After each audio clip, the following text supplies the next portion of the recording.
Right. It's Tuesday night. Welcome. This is Mark of Sea Science Film Lab. Jason of Faithful Honest. Favorite lab tech here, Jolene, sitting with us. Hello. Trying to figure out some passwords and stuff right now, but Oh, bloody hell, you're already starting to break up. the Discord. Is it really? Yeah. Right from the get-go. Yep. Hey. Yeah, just breaking up constantly. What a pain in the neck. Anyway, it is really annoying. Yeah, I know. It's just because my internet's more stable. I mean, I don't have fast downloads, but I have it's stable. You know what I mean? Because it's a router. I mean, I'm not hardwired, but anyway, yeah, that's why.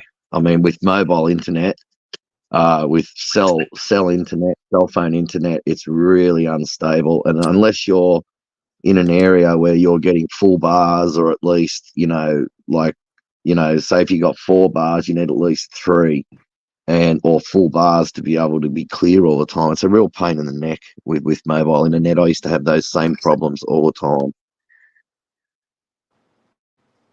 But they will upgrade it eventually. They'll get there in your area. It'll just maybe take a year or 2 or something. They will upgrade, though. You told me that they're upgrading, so it's not going to be like that forever. Oh, yeah. They're always working on the towers around here. How am I sounding now? Good. Clear. Oh, good. Good. Yeah, I mean, I couldn't even control the chat here to switch between the things. Hey, Missing Mod. Hey, Joe. Good to see you. It's another week. Hello. Sorry, I'm trying to get my password changed so I can log back in because something happened to my Discord right now. It's not allowing me to. I don't know what it's doing. Well, I'm streaming to Twitter at the moment, so I signed up again. The reason I signed up for Twitter again was because the Australian Prime Minister is seeking to ban memes about him. Right, and basically Putin did a similar thing, and they try to say that he didn't, but he did. He banned a particular meme about himself that he didn't like, and he basically banned memes under the guise of they're insulting the poor little Russian celebrities.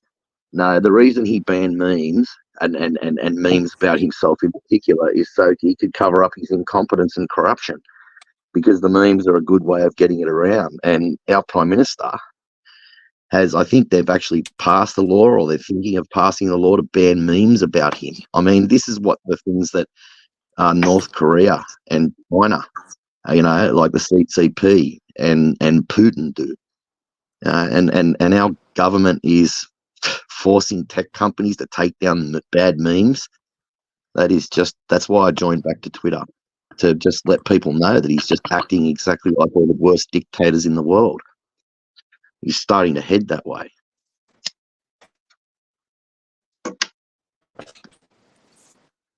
He's not starting to head that way. They are heading that way. They've got digital IDs coming out now in Australia. They've got a digital ID. It'll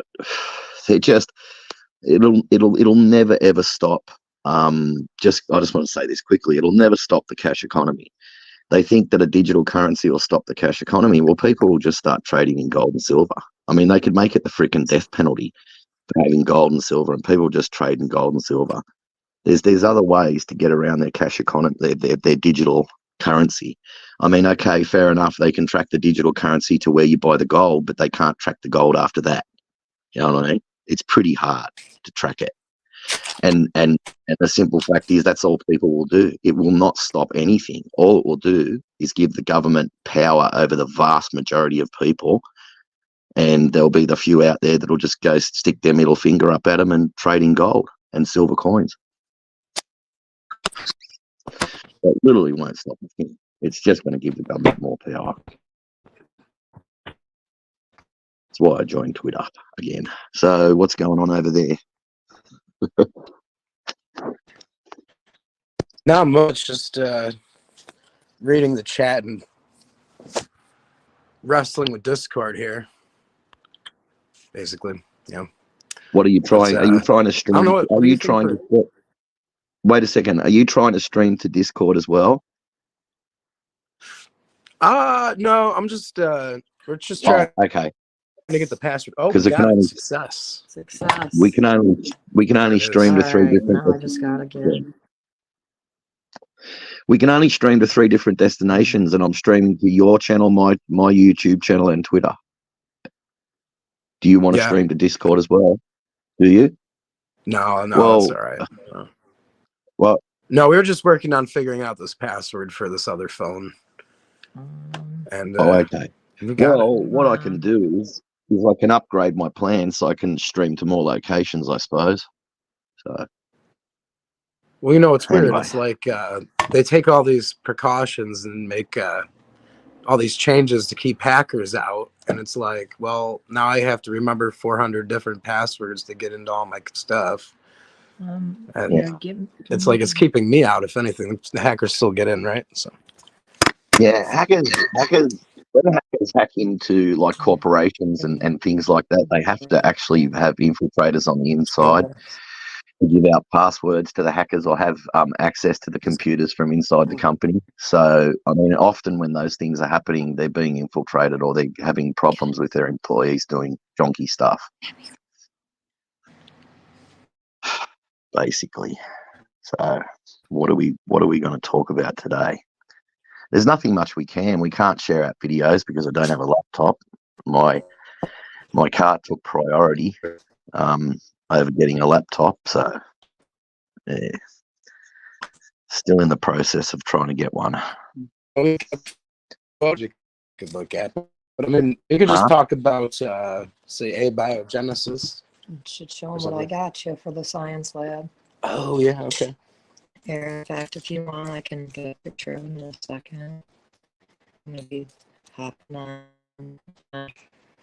These cars keep coming from. I don't understand.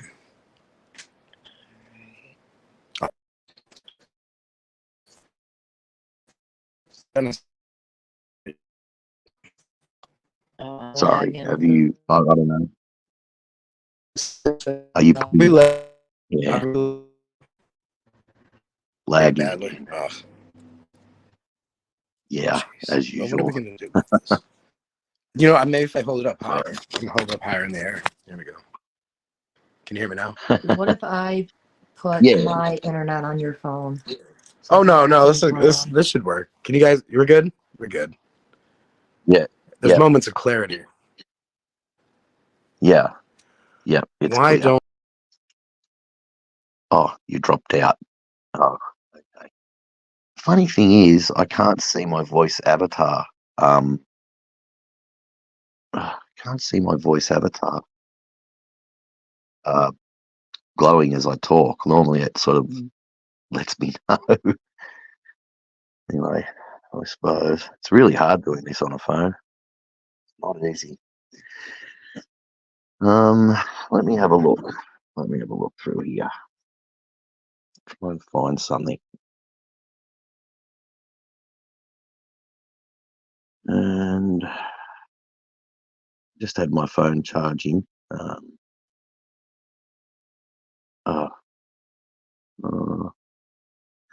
There's something that I can talk about quickly that I'd like to talk about. It's just to do with global warming and carbon. Like carbon in our atmosphere is 0.04% of the atmosphere. 97% of that 0.04% of atmospheric carbon is natural, like from volcanoes, etc. Only 3% of that 0.04% of atmospheric carbon has been produced by humans in all of human history. So what they do is they go and get ice core records and they dig down and they say, well, in the 1800s, we got this bubble from an ice core record that only had 300 parts per million.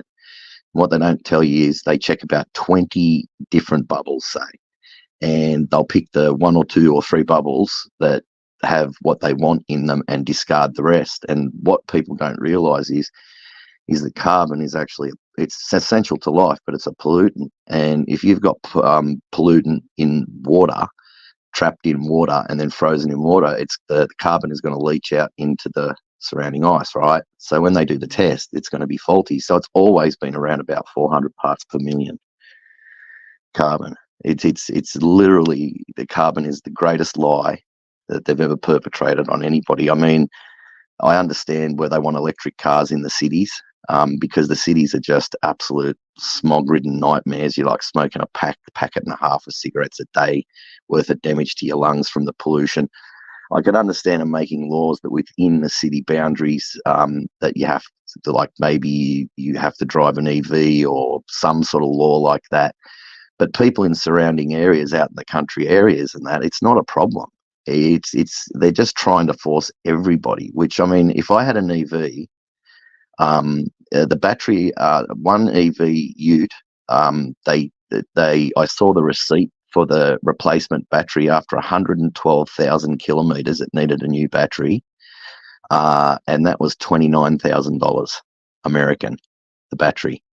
And that's 100. My ute's got 112,000. If you have even a small accident in an EV, it's better to replace the entire battery, because if you get one crack in the battery and air gets in there, it can just, incinerate you, and then the car can burst into flames. So, I mean, the amount of, like, mine, when I've been four-wheel driving and I've got the bottom of the car hung up on rocks and had to winch it off rocks, and my four-wheel drive and that, and if that was an EV battery, I would have gone through probably 5 or 6 batteries by now at 30 grand a battery, 30 plus grand a battery. And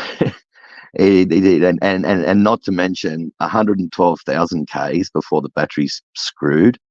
It's just, I mean, there's the real costs coming out. If you have to replace a battery every 112,000 Ks on a car that can do 500,000 Ks, I mean, think of how much money you're going to spend at 30 grand a battery. But anyway, so are you coming back 6 months, or is... He must be having problems. I don't know. So we'll get rid of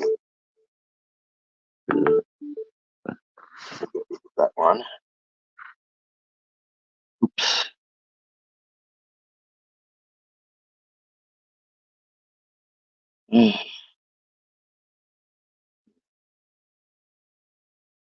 Oh, the Baalbek stones. I worked out how they got the Baalbek stones up on the.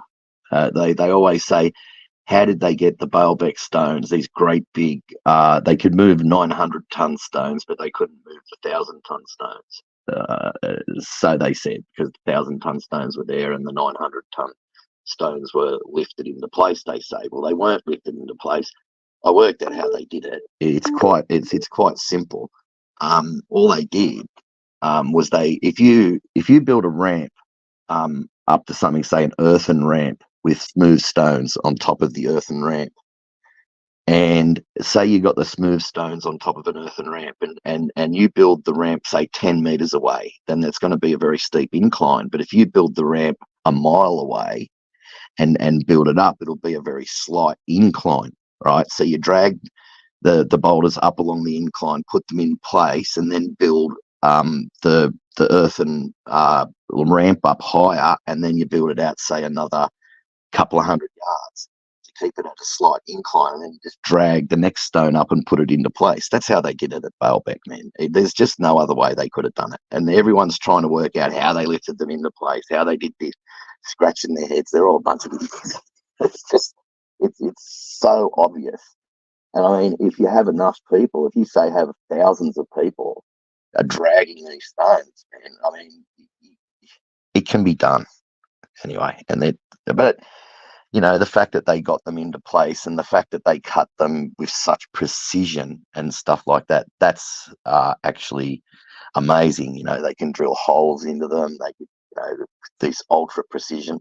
Another thing is with I've seen the top of one of the pyramids, and the stones on the tops of the pyramids are just like little stones. They're like stones that a person can carry, and they're just all misshapen. Different stones are all put together, to sort of stack it together up into a pyramid. They're not, but everyone thinks that a pyramid was built out of perfect blocks all the way up, and it wasn't. It was just stacked. And I believe, this is how I believe the pyramid started, is that I noticed this in Tasmania, in Tasmania, you have a lot of farms, and there's just rocks everywhere on the farms. And to clear the rocks for farmland, you start stacking the rocks in great big piles everywhere, right? To clear, so you can, drive your tractor, put fertilizer down, cut hay, blah, blah, blah. I reckon, just a guess, but I reckon that's in the way back when, that's probably how it started. They started moving rocks and piling them up to clear the fields so they could grow crops. And they're like, hang on a second, maybe we could build something out of this. Okay, fair enough. You got the cut stones down the bottom, but as you get higher, the stones just get smaller, and the inside stones are all just little. They've just got. It looks like they just cleared the fields, and they just stacked them together. Like, there's all these higgledy-piggledy different shapes and things with things inside of it, and everybody thinks like it's anyway. So, I mean, I've literally seen it. I've got a photo of the top of one of the pyramids. A guy flies over it in an ultralight, you just see the stones, and you got all these theories how they hovered the stones into place and all this. No, man, they just carried them up and just put them together. Just got all the odd shaped stones. Oh, that one fits there. This one fits here. Oh, yeah, that one sort of fits there, and then just fit it into the shape, and that's how they did it. So, I'm sure the person that flew over the pyramids got arrested and in big trouble for that. So I love the way it blows their narrative away, how they hover the stones in place. I can't show you. So are you there, Sea Science, or what? We can't hear you. Can anyone hear me? I am here. I can hear you fine, man. You're coming through clear as day. Yeah, my phone was lagging, so I'm just going through Mark's now. Yeah. You're clear. Yeah, and you're clear. So Looks like Missing Mod's planning a stream tomorrow as well. So look forward to that. Yeah. Ooh. How do I share the picture on here? I don't think you can. I'll just put it on the here. Let me figure this out.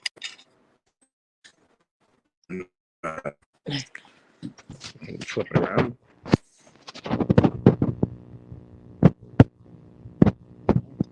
On this background, that way it shows up better.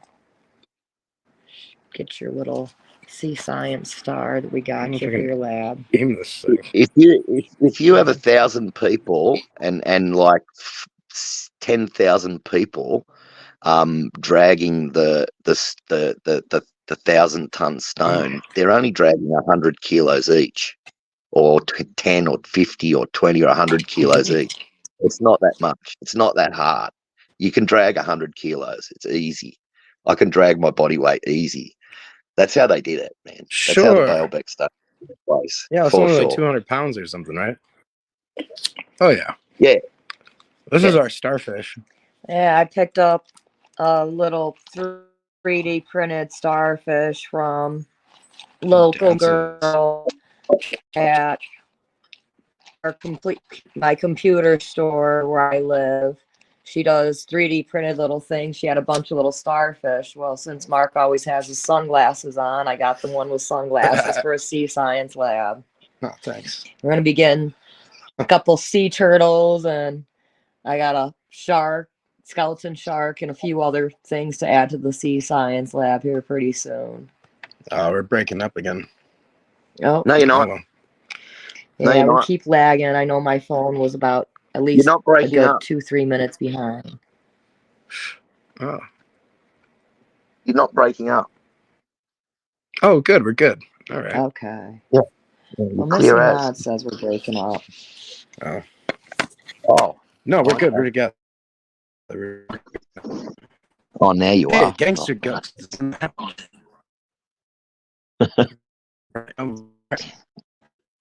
Oh, give them. Oh, so happy if this thing could sort itself out. You're breaking up. You are breaking up, actually. I'm just going to turn my microphone off. Maybe that'll help. Alright. Can you hear us now? Yeah, I think I should just turn my Sorry if you hear my microphone off. bells Maybe that'll jingling help. in the background.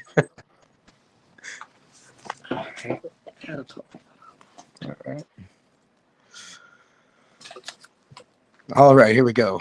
All right. So we're going to talk about atheists. We're going to talk about atheism. We're going to talk about evolution. I'm not breaking up, but you are there, son. Oh, you're not breaking it up? I am? What the hell? Yeah. We're in the same mic. That makes no sense. I wonder if we ran it through my phone, if it would run Same better, mic. Mark. Shit. Why don't All right. maybe we run it through mine and Well, put I my mean, mic on? I don't know. Because I might have a better internet connection than you're having. I don't know if I could I swing that right now? Can I even Here, let's do this. Can you hear Oh, man. Mark better now or just me?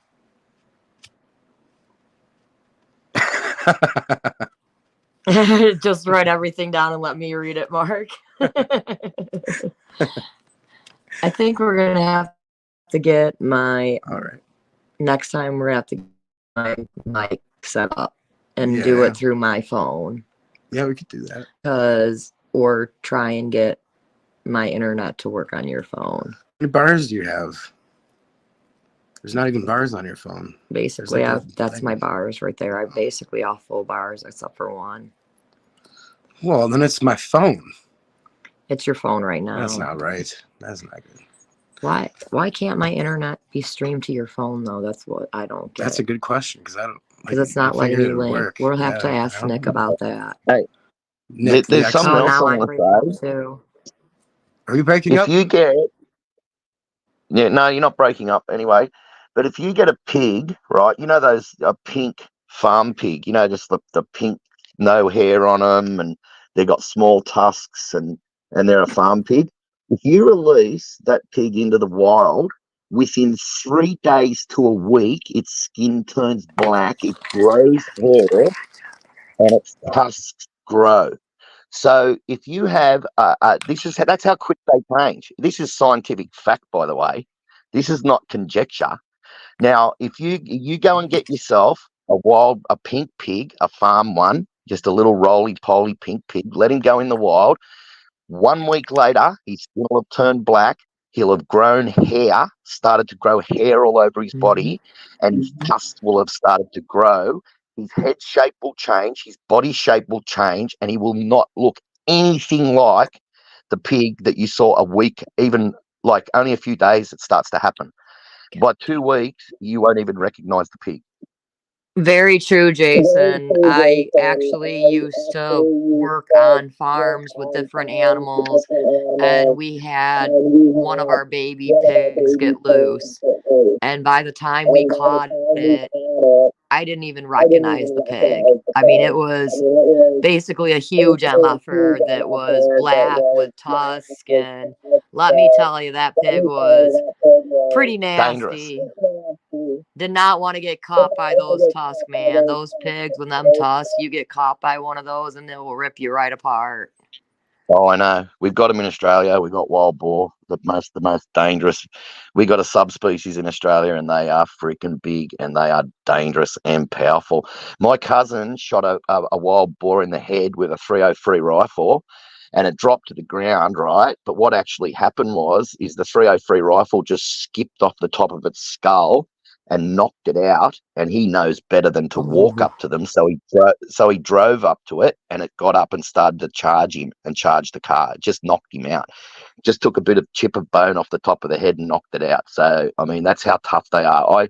I went to a show once, and they had these pigs with these bars as thick as your arm inside these massive cage, and they were bouncing around inside, off the walls and off the bars like ping pong balls. Like, I'd never seen anything move so fast. They were just going boing, boing, boing, boing, boing, boing, boing. And these were wild pigs, right? They were having their play, and they were just like lightning. If these things come after you and attack you, mate, they just shred you. They're so dangerous. They are a dangerous predator. Yeah. And there's your epigenetics. There's your change. There it is, right there. So Yes, epigenetics. You wanted I an have a bit of an example of echo over. I was just gonna say we're echoing here. I wonder. No, I don't hear the echo. Maybe people in the chat are. I'm not. Oh, I hear it on this end. So, yeah, I mean, this echo is really bugging me. So I'm gonna come back. I'll be right back. I'm gonna drop out and come back in. Yeah, but I can't hear it. You can hear it, but I can't. It's bugging you though. You can't talk with it going like that. So I understand. All right, see ya. Come back. Okay. Oh, he said. Oh, I guess the echo's coming from Jason. Said missing much. Oh yeah, hang on. Maybe if I Me, hang on, I'll turn off my mic. Wait a minute. Wait a minute. Wait, I'll turn off my mic now and then talk and see if it echoes.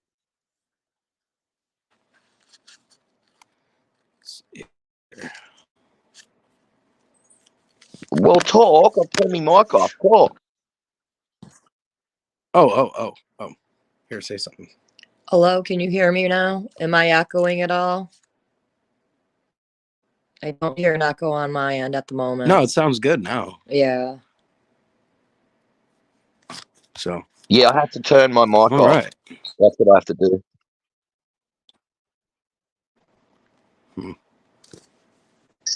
While you're talking, I'll turn my mic off. That'll fix it. Yeah. Right.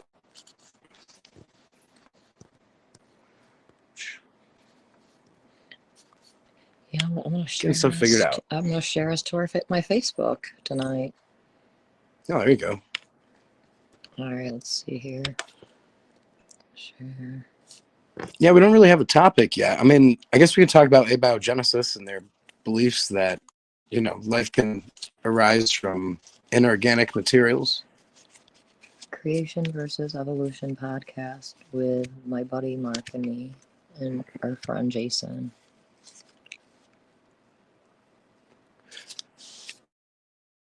Genetic entropy and genomic entropy. And now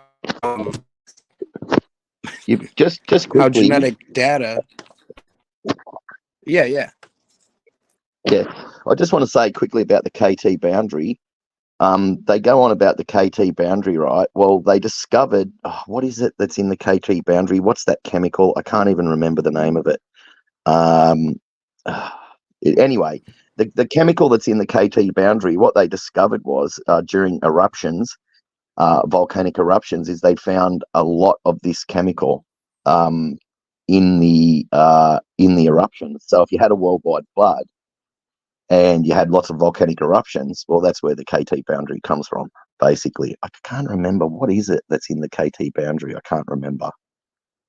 Anyway, it doesn't matter. Potassium? So basically, that's where it comes from. I've got links that I just can't get into posting right now because of this phone and all that sort of stuff. But it's literally they've detected that chemical coming up out of volcanic eruptions. So I mean, all this stuff that had to come from asteroids and whatever else they reckon it came from is just rubbish. It came from inside the Earth during the flood, and that's where the cake was. But anyway, that's what I believe.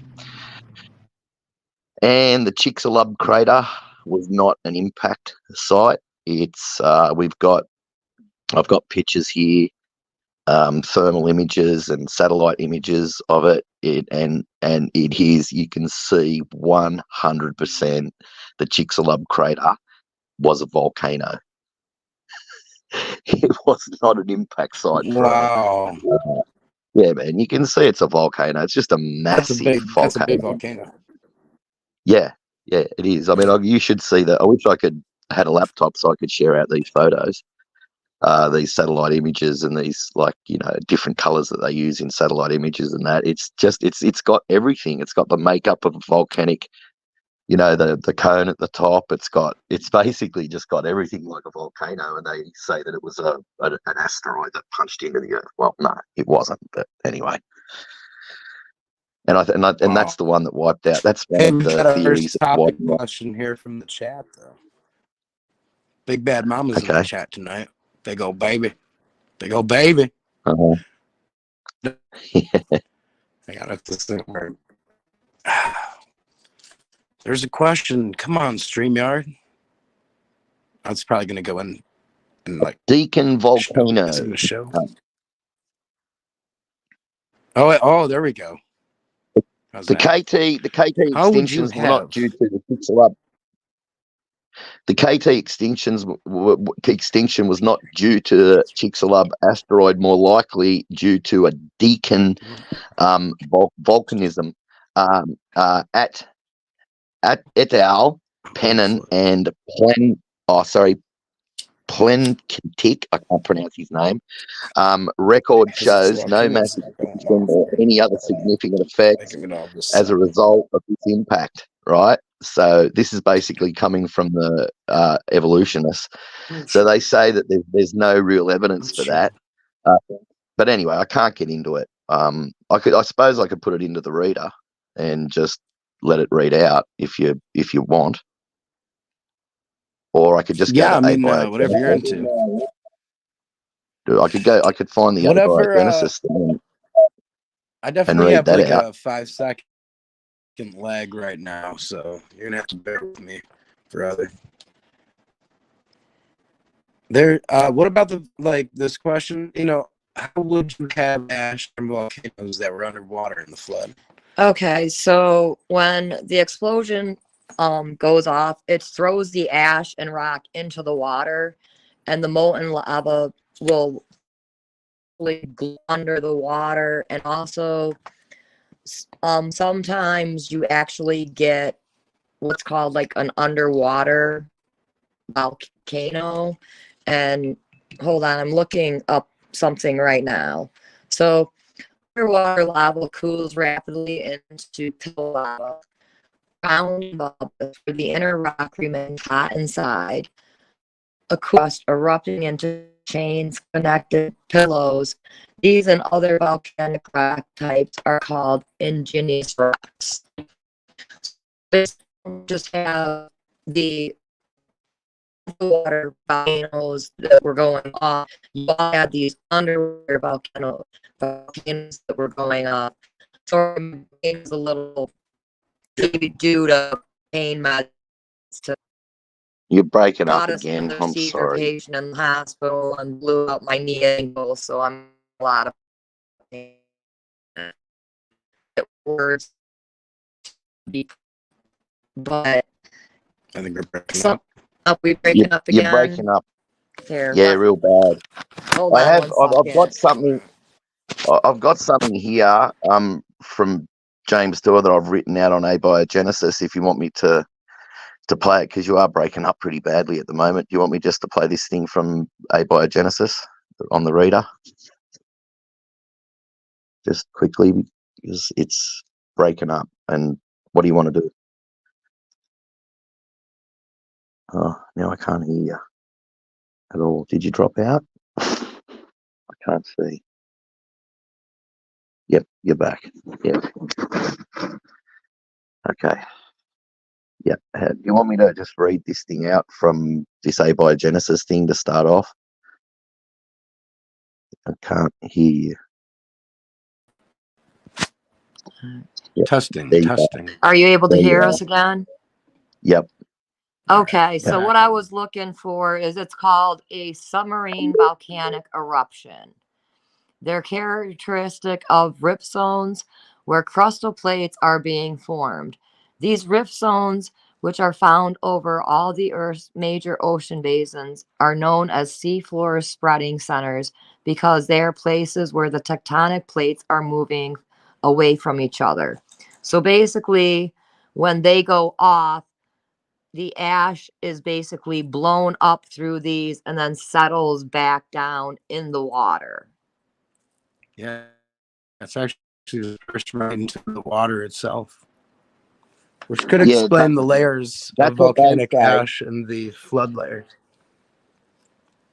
Well, there would have been massive volcanic eruptions going on all over the world and everywhere under the ocean, and it would have been everywhere. So, and that's why you find rock that's basically had heat on it and it's folded, right? Like I said last time I was in here, you'd have to sink the rock down 20 kilometers into the earth where it's hot enough to turn the rock plastic so it can fold, and then it'd have to come back up again, sort of thing. So when you see these folds in the mountains and it's heat rock, or igneous, I think they call it, but it's all folded, it's basically just from the flood.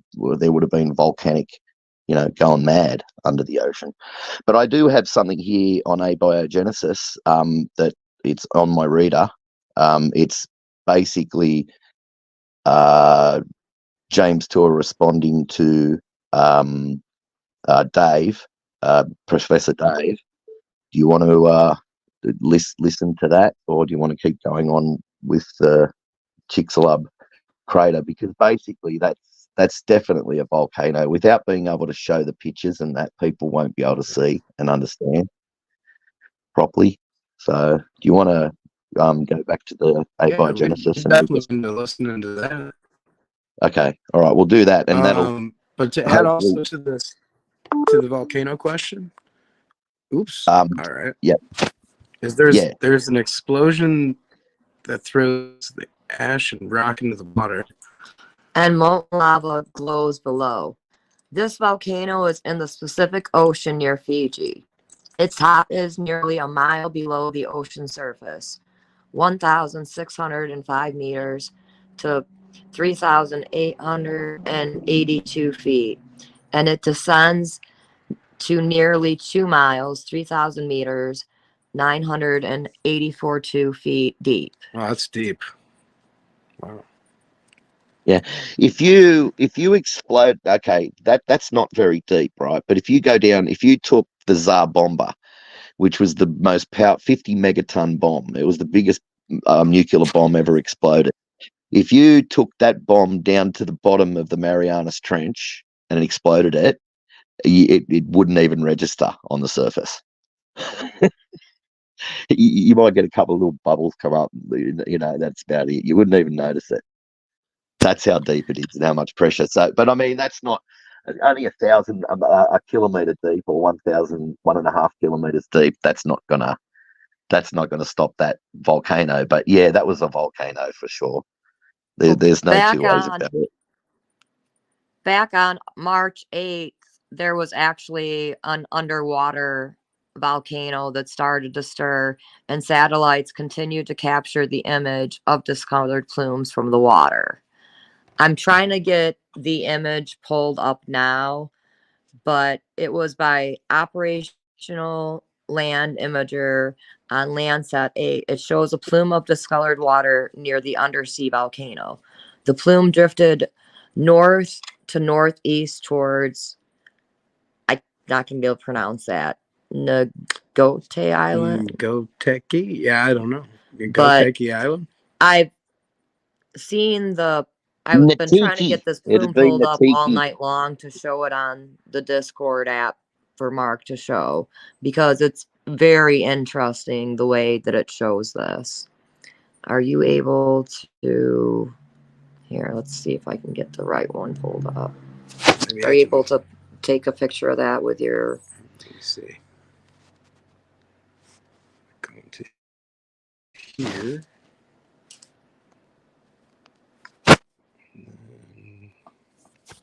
Now, this is an underwater plume from the Keikavachi. Oh, hold on. Let's see. Sorry about that. Let me exit that. And then you can show the picture right underneath as well. Yeah. So that green plume is the volcanic ash? Yes, that green plume is the volcanic ash from the underwater volcano going off. Wow. So yeah, I mean, that could explain why there'd be layers of volcanic ash. It says the Kavachi is one of the most active submarine volcanoes in the Pacific. This continental seamount, located in Solomon Islands and named after a sea god of how would you pronounce that? Money. Go to Kai. Go to Kai and Van Gnu people rises some 1,200 meters, 3,900 feet from the seafloor, but the summit remains just 20 meters, 65 feet below sea level, which makes it easier for satellites to detect the discolorations of the water due to the volcanic activity deeper undersea volcanoes. So there's actually, I've been looking into it, and there's actually quite a few of these submarine volcanoes that have actually been going off recently.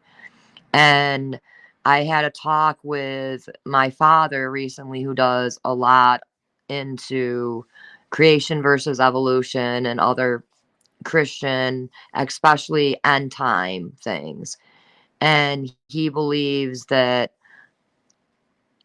the recent volcanic activity is subject to, was he talking to you about this the other day, about it basically being in the Bible? It talks about towards the end times It'll increase. it will increase. Sure. And all the fire and ash during the tribulation, he believes That's that these what volcanoes that are starting to go off is what's going to create darkens the sky. and darkens the sky and basically causes the volcanoes and ash and all that stuff that it talks about Yeah, in the because Bible. the Bible talks about a lasting darkness that goes on for days and days and days, you know. So it's not an eclipse. It'd rather be like So something like basically, yeah, volcanic he ash. believes that it's going to be the volcanic ash. I will be right back, Mark. All I'm right. going to go grab a drink real quick. And See, I mean, that just and then I you believe got to it was a consider like supernatural the event. global flood is a catastrophic event, and it's putting a lot of pressure on the planet. So that would cause even more volcanic activity. The fact that there's layers of volcanic ash in the sedimentary layers is no surprise, because there was definitely volcanic activity before and during the flood. So, what do you think, Jason?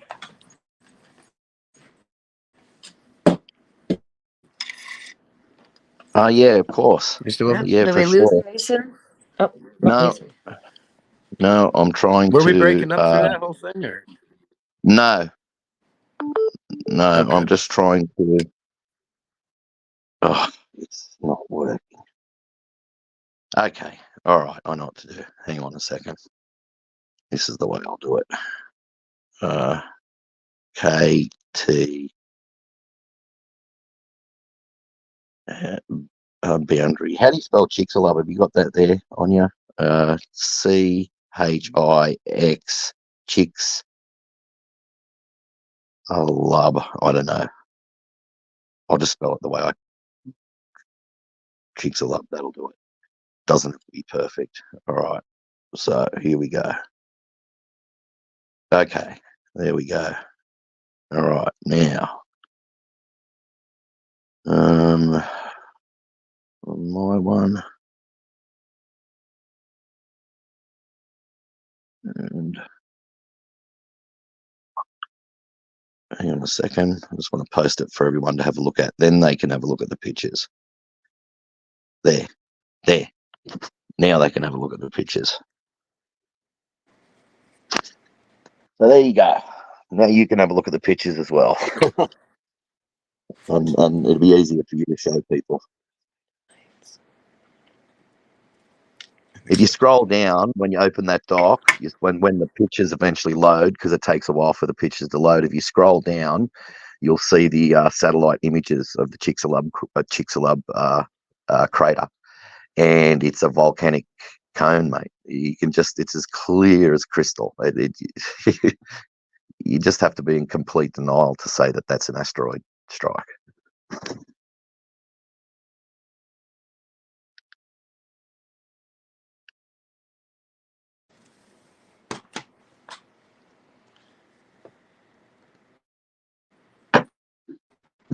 Oh, actually, if I drop out, I'll be back. I'm gonna go get the photo and see if I can project it.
You there?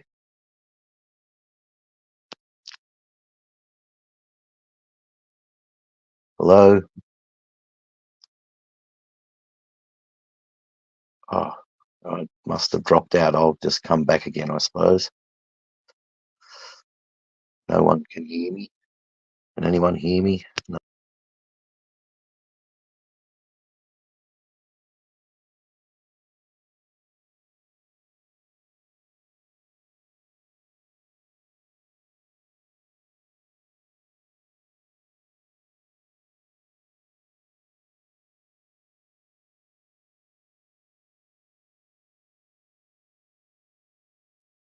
Hello? Oh, hello? You there? Okay. All right. Sorry, I just had to post those links and I dropped out in the meantime. You can hear me, right?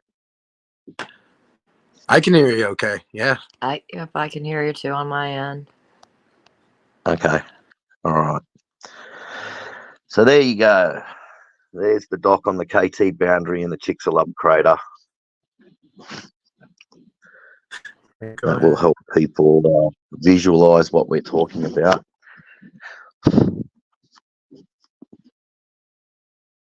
So yeah, I can play this thing just quickly on abiogenesis. I know we're jumping around a bit, but that doesn't really matter. But I can. Buying the molecules. Oops. It's quite interesting. This is a reply to from James Stewart to Professor Dave about abiogenesis. Basically, I'll just start off. It's from here. Hang on. The steps to make they are buying the molecules or building blocks already in an advanced form that have been taken from nature in all of cases. Wait a second. Let me see if I can fix the sound on this a bit. Cases. The steps to make the synthetically derived molecules and even the steps to separate out the natural ones are great in number, like hundreds of pages of instructions just to make a so-called simple synthetic molecule, simple for living biological systems to make maybe, but not simple for the best. Hang on. They are buying the molecules or building blocks already in an advanced form that have been taken from nature in all of cases. The steps to make the synthetically derived molecules and even the steps to separate out the natural ones are great in number, like hundreds of pages of instructions just to make a so-called simple synthetic molecule, simple for living biological systems to make maybe, but not simple for the best scientists in the world in the best equipped laboratories on the planet to synthesize. They either make them with great difficulty or more to the point extract them from nature. The building blocks are DNA strands, proteins, lipids and carbohydrates are not simple. Then they put these naturally derived building blocks into very, very complex machines that hook these naturally derived molecules together. Then they imply to the ignorant that they created the DNA, RNA and protein strands. What? The DNA building blocks, all the protein building blocks were separated out from natural biological material. They were not synthetically designed in a lab. What they do is they run a test using man-made solvents that are not found in nature because they need to keep water out of the process or the molecules are destroyed. They do these chemicals reactions that produce some of the molecules they want in microscopic quantities, and these solutions are so full of junk chemicals that destroyed and make the molecules racemic and useless. Then they claim we did it. Then they buy the molecules from labs that mostly extract them from nature to do their tests. They use centrifuges and vacuum flasks in these processes. Where did the centrifuges and vacuum flasks come from on an early pre-biology Earth? They were taken and separated out from once living biological material. Dumb non-intelligent pre-biology or prebiotic chemicals. These chemicals could never move towards life or the complexity of say even a yeast cell walled skin. I know for certain that non-living chemicals could never come together to even reach the complexity of, as they put it, simple virus skin walls. But the virus thing is just speculation on my part. James never mentioned virus skin. I hope he does mention it at some point. Here is the comment I made in the video comment section. You do know that almost all the molecules or building blocks used in abiogenesis laboratory experiments are taken from nature, right? Okay, we already went through that. Let's go on to the next one. Life from non-living molecules, impossible. There are hundreds of thousands if not millions upon millions of steps involved in producing the chemical molecules needed to form the first cell from chemicals washed out of rocks in a dark cave somewhere protected from ultraviolet radiation.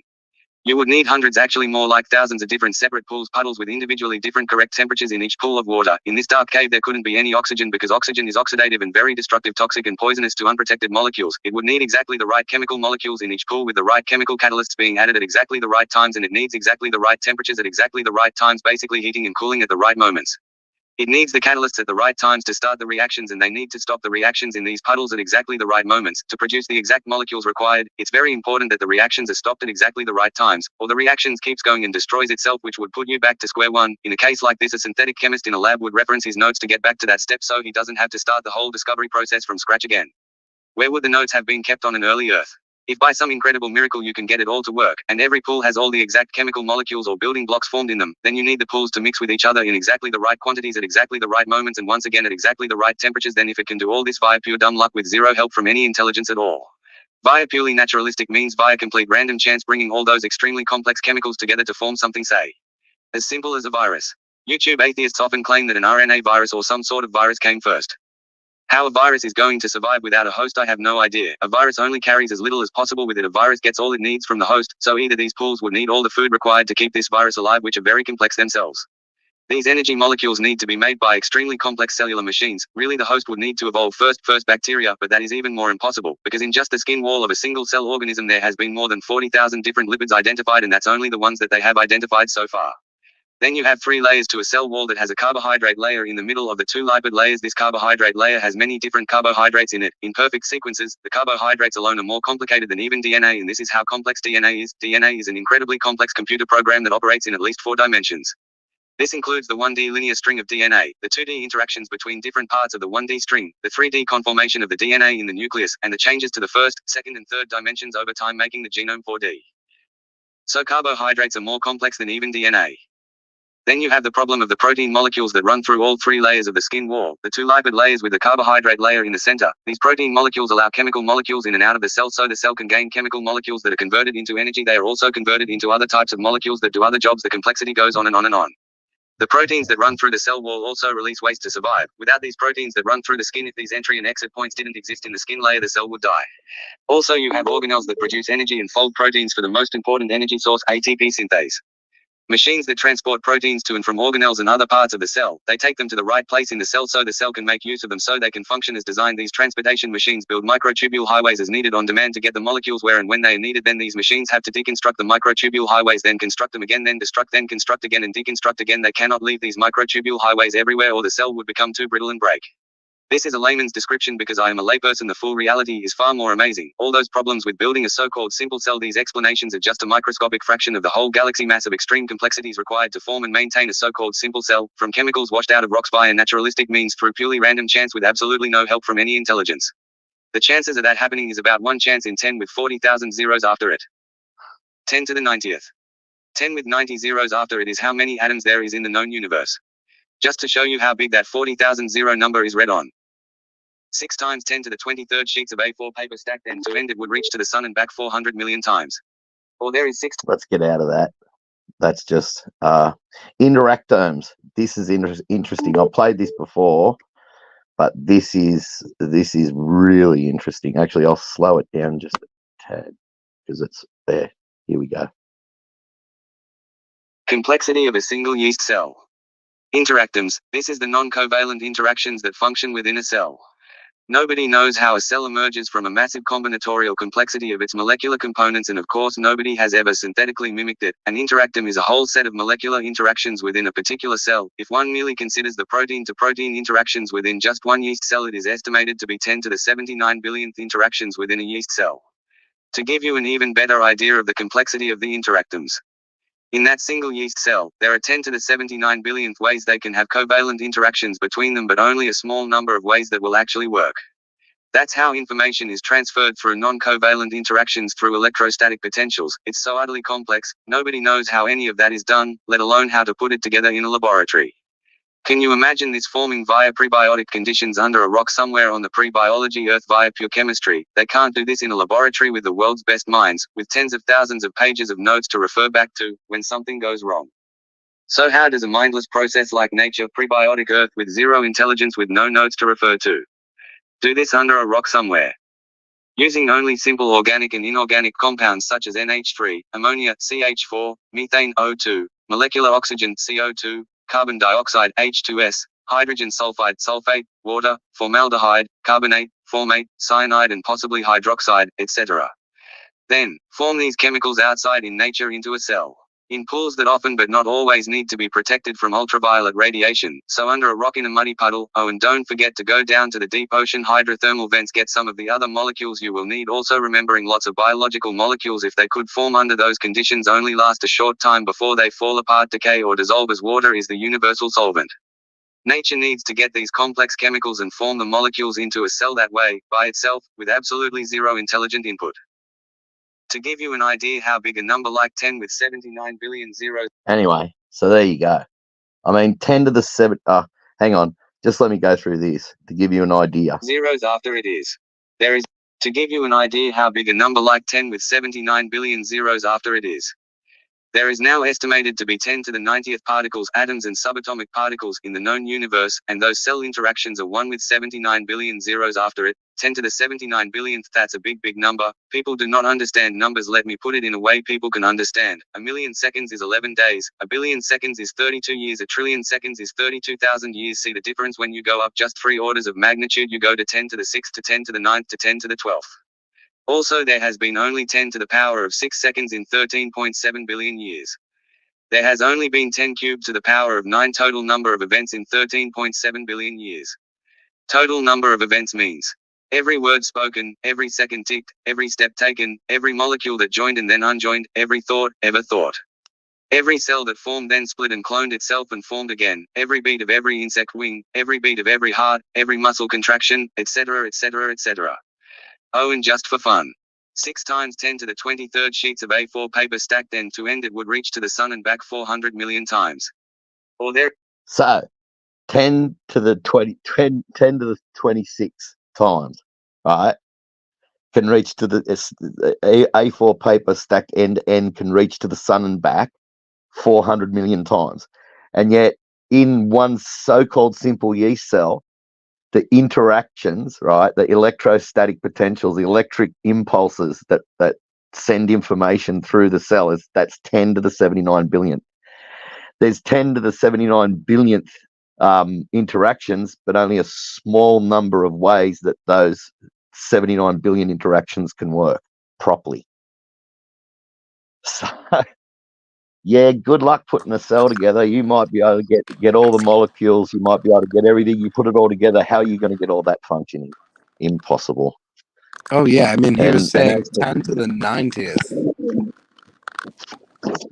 yeah, 10 to the 90th is how many atoms there is in the known universe, right? So in 13.7 billion years, of all the planets, stars, everything, that's 10 to the 90th is how many atoms there is in the entire universe.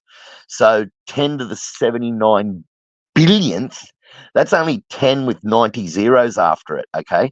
You've got 10 with 79 billion zeros after it. Is how many interactions is happening every split second within a yeast cell. And it's just the height of pure unadulterated ignorance to be able to say, we've got all that worked out. And like he said, when they go and do these experiments where they mix all these those basic chemicals together that he read out, and they'll get this really toxic racemic mixture. And racemic means that it's all the wrong shape. You need right-handed amino acids. So they all come out left-handed, the vast majority, almost all of them. Everything's racemic and around the wrong way and completely useless, right? And because they only get like maybe 1% or 0.5%, if they're lucky, 2% in the mixture, in this massive mixture of just junk. And the 2% and 1% they get are just, like racemic garbage. And then they say, okay, we proved that it can happen on a prebiotic earth, but they use centrifuges and flasks and vacuum flasks and all that sort of stuff, which ain't on a prebiology earth to begin with. And then they go and they buy, there's these companies that separate out the molecules. They get actual DNA from nature. They separate out the molecules, the individual molecules. It's a very expensive process, but they separate out the individual molecules. And they sell these molecules to those scientists that did that crappy little experiment, right, where they couldn't actually do anything or have anything that's useful in it at all, and then get these natural things. And then they put these natural molecules into a very, very ultra complex machine, which hooks them together and makes DNA strands, right, or protein strands or whatever. And then they claim that's reminiscent of a prebiology earth. Prebiology means there's not one cell, there's not one anything. There's just those base chemicals that he read out before. I mean, it's like Just let me have a look. Okay, hang on. Just let me turn up the. There we go. Okay, you've got all you've got to use is inorganic compounds such as NH3 ammonia, CH4 methane, O2 molecular oxygen, CO2 carbon dioxide, H2S hydrogen sulfide, sulfate, water, formaldehyde, carbonate, formate, cyanide, and possibly hydroxide, etc. So they've only got those chemicals. There's never been a cell formed yet. There's nothing but those chemicals on the earth. And out of those chemicals, you have to make life. And you have to get all of those things together. And even if you could get all the molecules together, how are you going to get all those electrostatic potentials, the interactomes, to work to the 79 billionth in, say, a simple yeast cell? So the problems are insurmountable. And the more that they find, the more questions that they get, they're not answering more. The more they learn, the more questions they have. So they're not even getting close to anything. They're just getting further and further and further away with every discovery. But they spin it like, oh, we made this discovery and it's so great and all that. But what they don't tell people is that all of the extra questions, another 100, 200 questions that it raised. So yeah, so abiogenesis is a bust. It can't happen. It can't happen here. It can't happen anywhere else. So yeah. I absolutely agree with that. And I know James Torr does too. And he's in charge of the money with the abiogenesis research currently, I think, too. So, and I think he actually stated that it's like the goalpost keeps moving further and further away the more that they discover about the complexity of life itself and the workings of DNA. So, yeah, it's not getting easier, and they keep on. Even I've seen a video of Lee Cronin actually say with his own mouth that abiogenesis is just a scam. It's just a scam for scientists to, research things that they're interested in, sort of thing, that they know they're never going to really, discover anything or work anything out. It's just and they keep saying that they're just building knowledge and eventually one day they'll understand. Yeah, okay.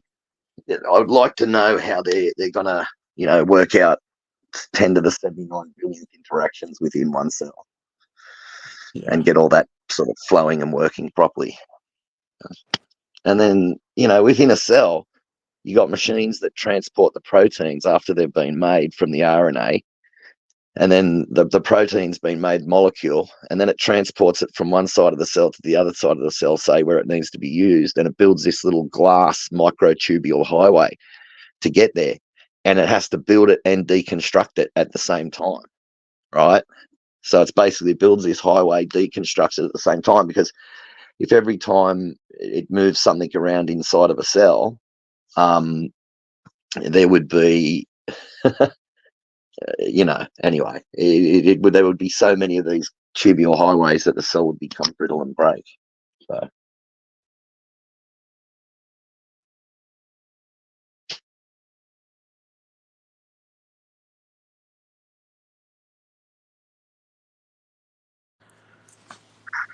So what's good? We were just looking at So the other day I was looking up some different proofs on creation versus evolution. So when I got on with Mark, I would be able to talk a little bit more about different things. And one of the things I came across, I actually thought it was actually pretty interesting. And it says Charles Darwin was daydreaming when he wrote that he could visualize in some water or in some warm little pond with all sorts of salts and electricity, the spontaneous generation of the first living cell. Darwin's dream of the magical powers of salt and electricity may have come from his grandfather. Mary Shelley wrote of him in 1831 Introduction to Frankenstein. They talked of the experiments of Darwin, who preserved a piece of vermicelli rice in a glass case. till by some extraordinary means it began to move with voluntary motion. She goes on to speculate that galvanism, electricity, was the extraordinary means. All theories needed testing, so I bought some vermicelli pasta, kept it in salt water in a test tube for a month, and never saw any motion, voluntary or otherwise. I also used a Tesla coil to conduct galvanism through it to a fluorescent bulb. The bulb lit and the vermicelli eventually began to cook, but it never came to life. Hmm. Yeah, they want to just add energy to these things as if it's gonna create life, but it just destroys it. So Yeah, yeah, man. It's they can't do it. It's blatantly obvious, but there's just so much misinformation out there. It's all it is. Too many people running around saying that it's settled science, and they're believing in aliens and all this sort of stuff. Well, if abiogenesis can't happen here, it can't happen anywhere else either. I mean, if aliens seeded us, then who seeded the aliens that seeded us? And so on and so on, infinite regress into infinity. It just never ends. So isn't that one called panspermia and the oh origin yeah, of life? one of them's where asteroids transport life to Earth, and the other one's where yeah, the Right. other one's where yeah. Another thing I came across that also talked about Mary Shelley's Frankenstein. It says Darwin's bulldog, Thomas Huxley, had a vision of himself on the earthly earth as a witness of the evolution of living protoplasm.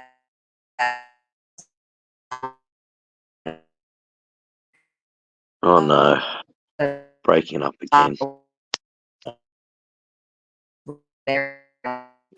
Frankenstein, the modern Prometheus. Prometheus was the Greek mythical titan, formed a man of clay, then animated it. This myth may be the earliest reference to. All right, I can never say that right. Mark. Abiogenesis. Abiogenesis. Okay, thank you. The animation of inorganic materials. In order not to leave that possibility untried, I tried to fashion a clay man and directed the Tesla coil spark over it to light the bulb. The clay man was not animated. Mm-hmm. Evolution currently invoked the primeval soup to expand the warm little pond into a larger venue, the oceans. They aim to spontaneously generate the first cells so that they thicken the salt water with a take to breathe. Oh, Jesus, how do you say that? Polysaccharides. Okay, thank you. Yep. Lipids and amino acids, alpha hexylides. Help me there. Polypeptides. Thank you. Stupid coma. Polypeptide That assemble now. quaternary protein subunits and nucleotides, I gotta get it. all right. poised to self-combine into functional cellular structures, energy systems, long-chain proteins, and nucleic acids.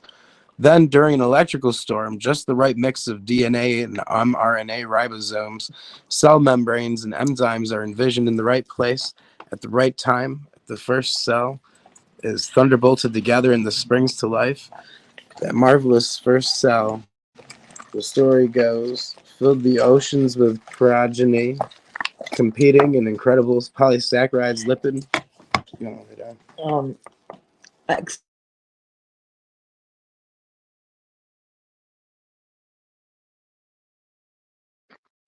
You've dropped out. You were a little bit breaking up in that, but now you dropped out. Is it still breaking up bad, Jason? No, you're back. It's fine. Oh, good. Good. Yeah, Just let them know I'm having a mini seizure and I'll be back in a second. all right. Yeah, Julian will be back in a minute. Little technical difficulties.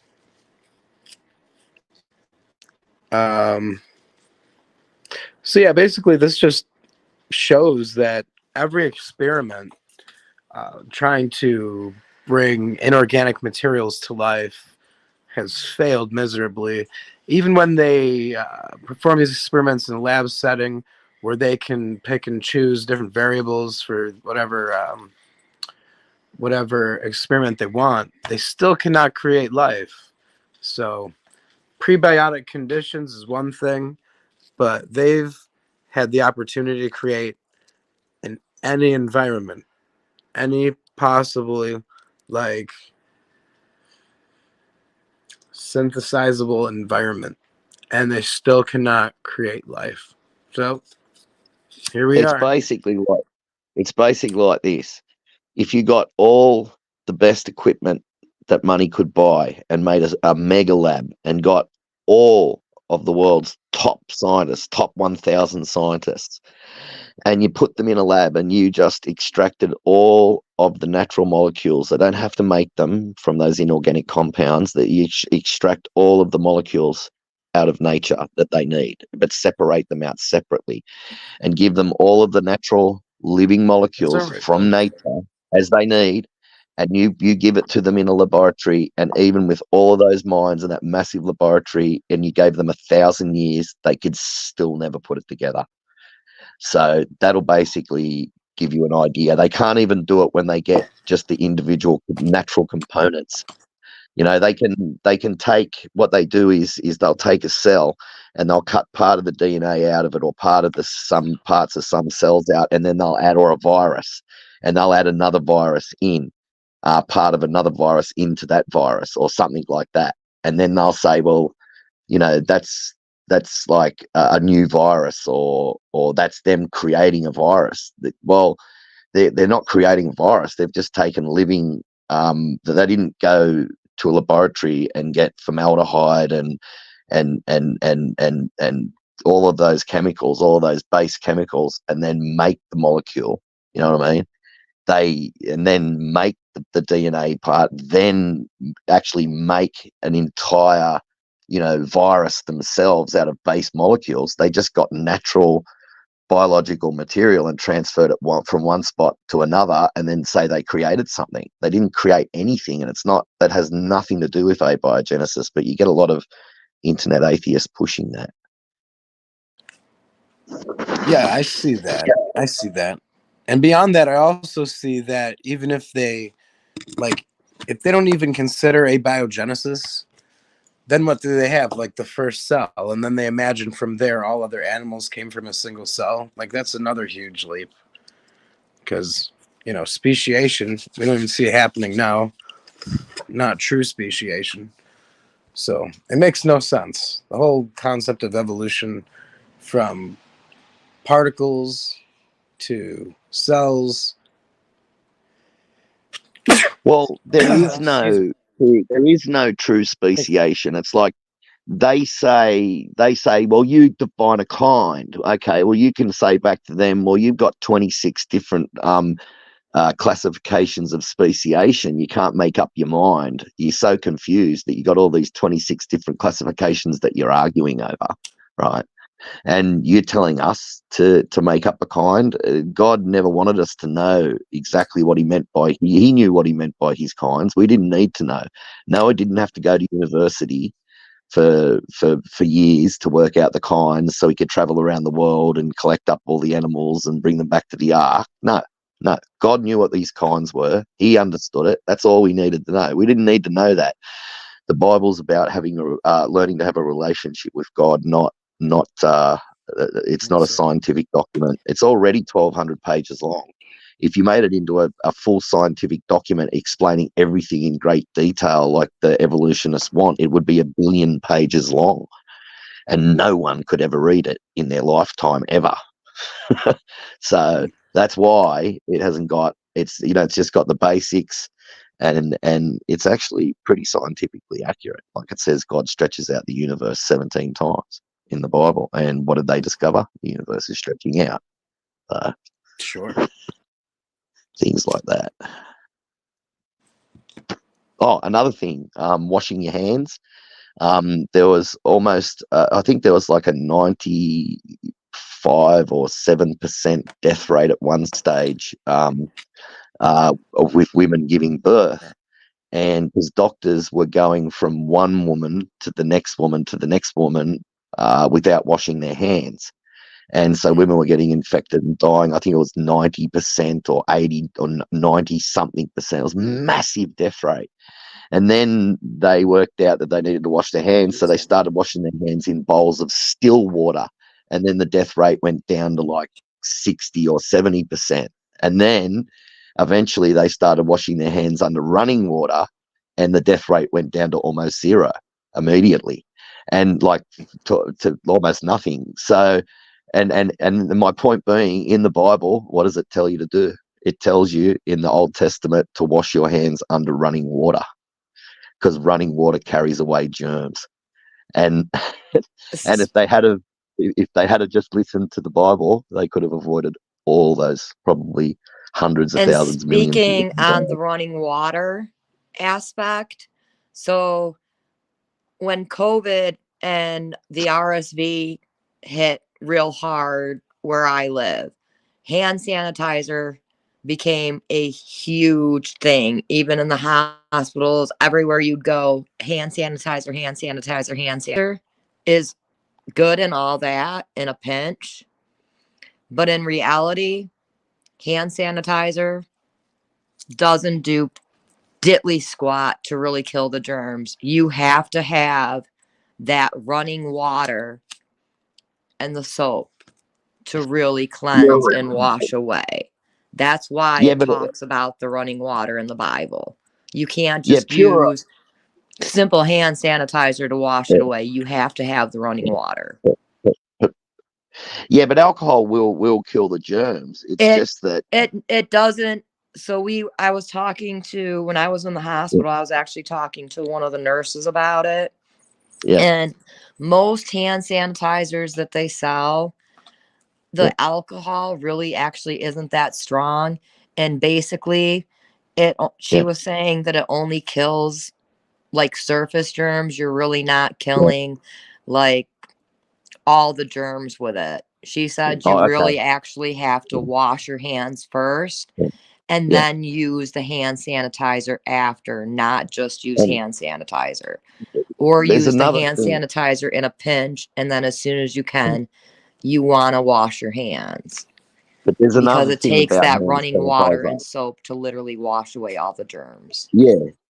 There's another thing about hand sanitizer. It's alcohol. And if you're rubbing, every time you walk into a shop and you're rubbing that on your hands like 10, 20 times a day, you're increasing the risk of cancer like you would not believe. You know what I mean?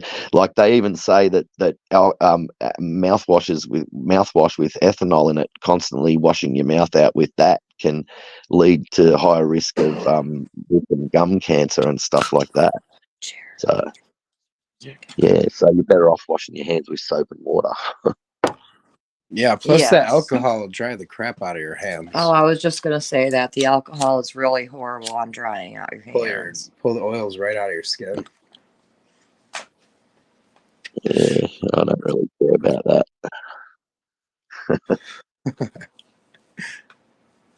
Oh man,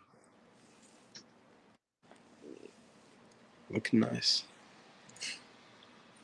So yeah, I mean, abiogenesis, it's a fairy tale. The only thing that makes life is God.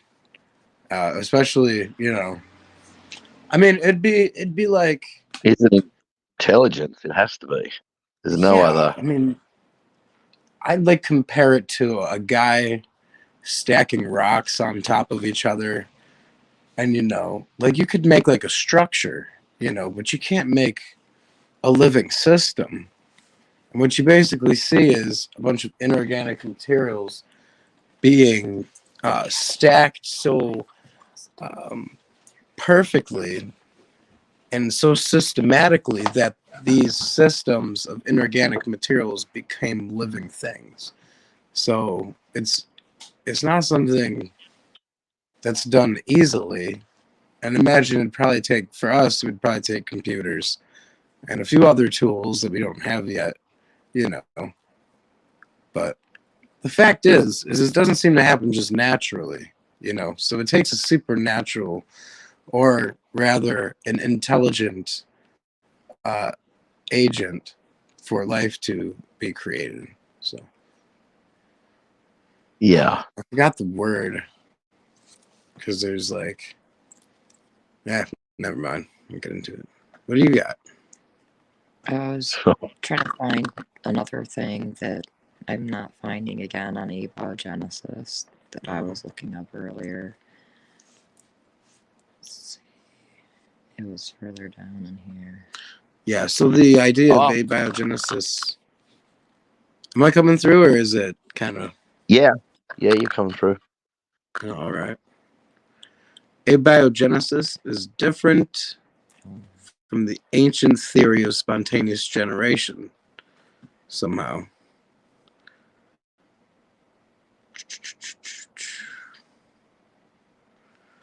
Yeah. Abiogenesis is different than the ancient theory of spontaneous generation, which posits that organisms arise from non-living matter spontaneously. For example, maggots being spontaneously generated by rotten meat. This hypothesis was disproved in the 19th century by experiments conducted by scientists, including Louis Pasteur. And Pasteur, he was a creationist. And I think he was actually led by his belief in the creator, and that it would take a creator to create life, led to his ideas for pasteurization. Yeah, I'll pull up something on that in a second. But this says enzymes give organisms the ability to produce carbon bonds easily. However, this process requires large energy input without enzymatic activity, which presents a fundamental problem. How did the organisms produce the building blocks of biological molecules before enzymes? This problem was used to attempt to disprove evolution in the early days of evolution scientists. Biogenesis is the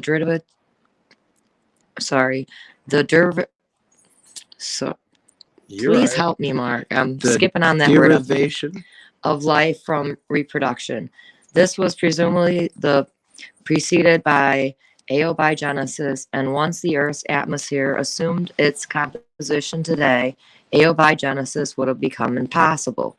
A significant milestone in the field came in the 1920s with the work of Haldane and Oparin, Oparin. I'm not sure how you pronounce his name. That's a different. Where they were both theorized that the organic molecules could arise in reducing atmosphere and the presence of external energy sources. Their work formed the basis of subsequent studies on the theory of biogenesis. But there was something about Louis Pasteur that I was going to look up as well that I found. So yeah, I mean, abiogenesis is just the theory or the model that they have, and it's pretty empty. It's basically just goes from inorganic materials to living things, and they have nothing in between so far. So Louis Pasteur's 1959 experiment showed that boiled nutrient broth did not give rise to spontaneously new life, but that if its direct access to air was permitted, the broth decomposed, implying that small organisms, in modern terms, microbial spores, had fallen in and started to grow in the broth.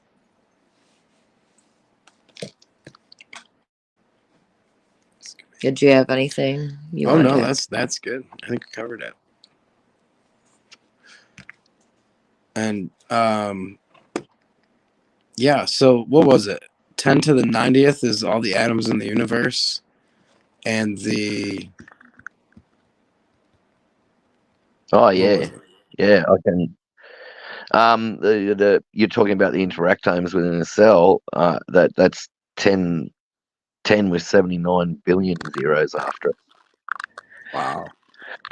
I mean, you have to, and that's just a yeast cell, and they say yeast cells are simple, just a simple yeast cell.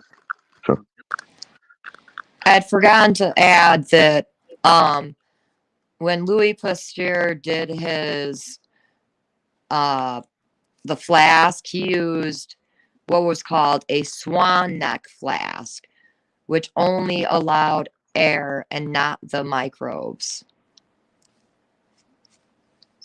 Yeah. Which one was that? That was for when Louis Pasteur disproved the abiogenesis.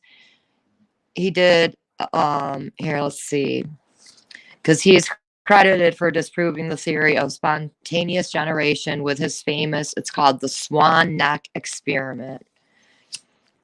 So I'm trying to get this thing to pull up right now about the experiment. Give me 1 second and I'll read about the actual swan neck experiment. Sorry, my phone's lagging a little bit right now. No, that's fine. My It voice is is still a bit scratchy from being intubated for a week. So Yeah, but no, Louis Pasteur crackly, but devised the fine. experiment. I'm gonna have Mark in a second show a picture of the swan neck experiment that he did. But he heated an infusion sealed in a vessel with an S shape or a swan neck, let it cool, and then broke the tip of the vessel.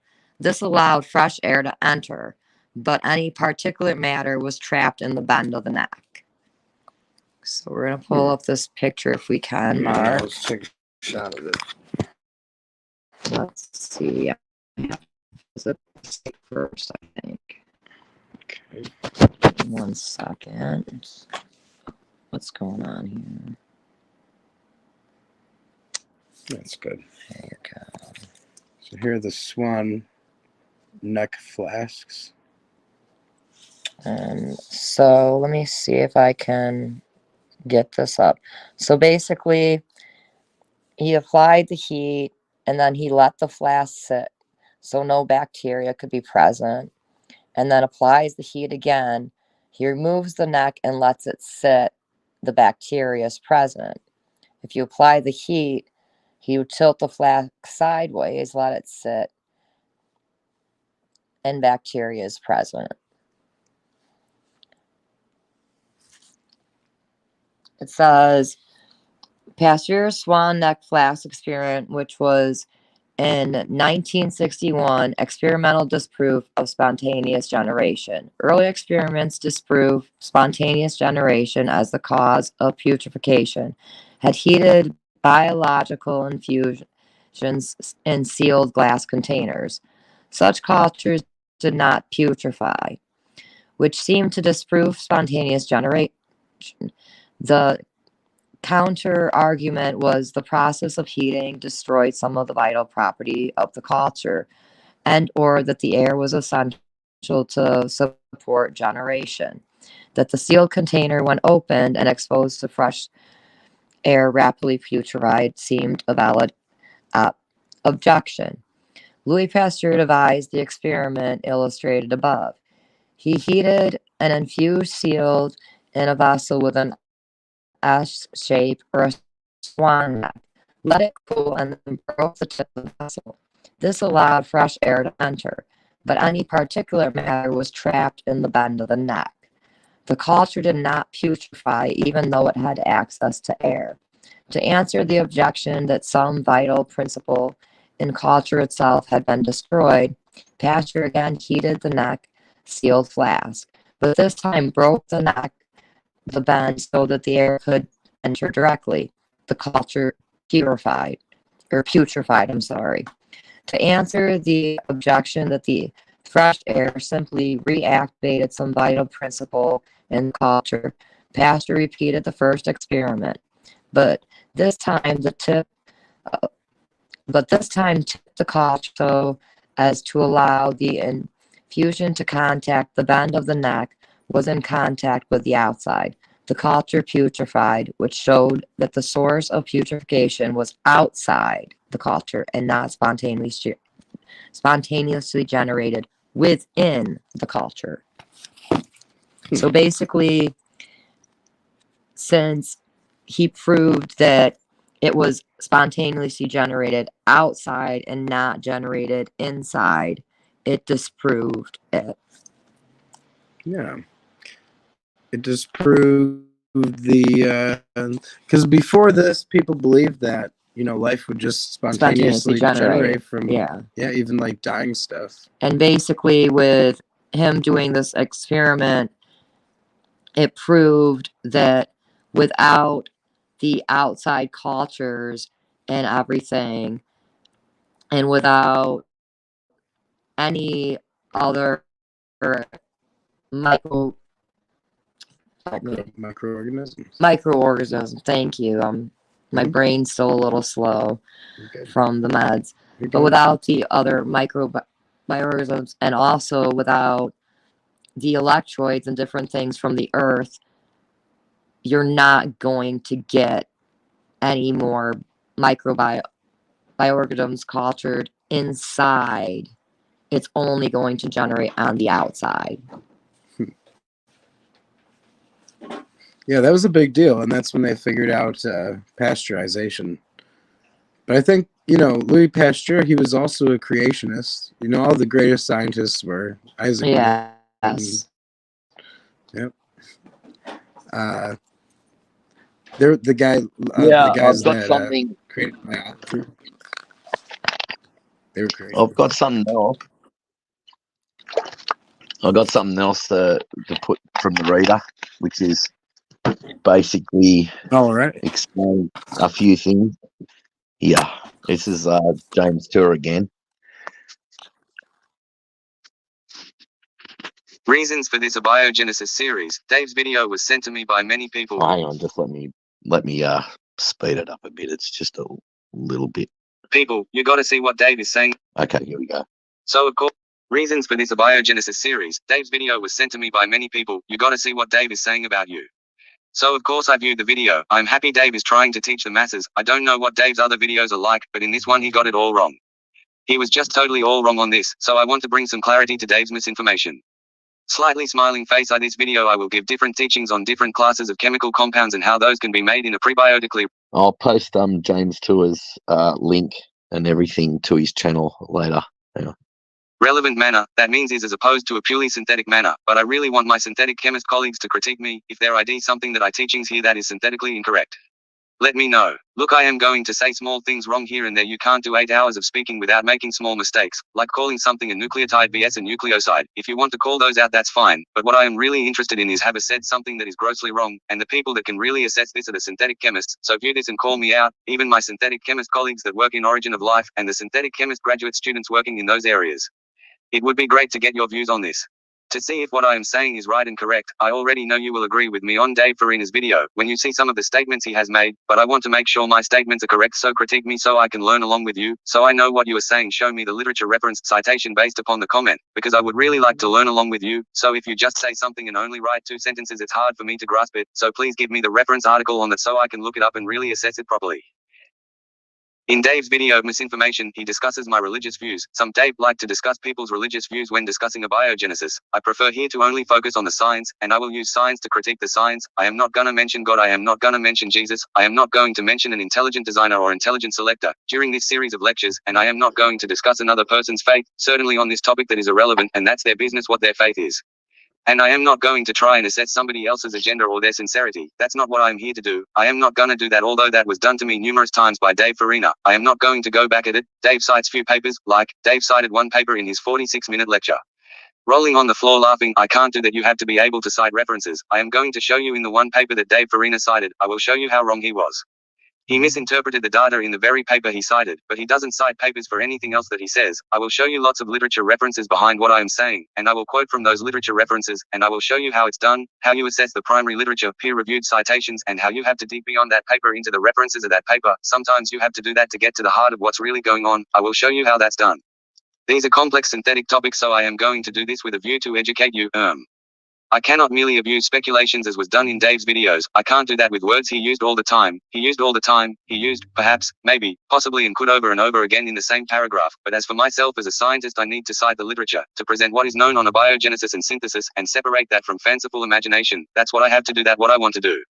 And beyond this introduction, I'm never going to mention Dave's name again, except in the beginning of each of the videos so I can set the stage, and then after that I am never going to mention his name again, because this is not something just on Dave. I am trying to bring clarity to this situation. I'm trying to bring clarity because I think what was put out there was grossly inaccurate. In 1999, Jason Dunning and Justine Kruger published an article in the Journal of Personality and Social Psychology entitled Unskilled and Unaware of It.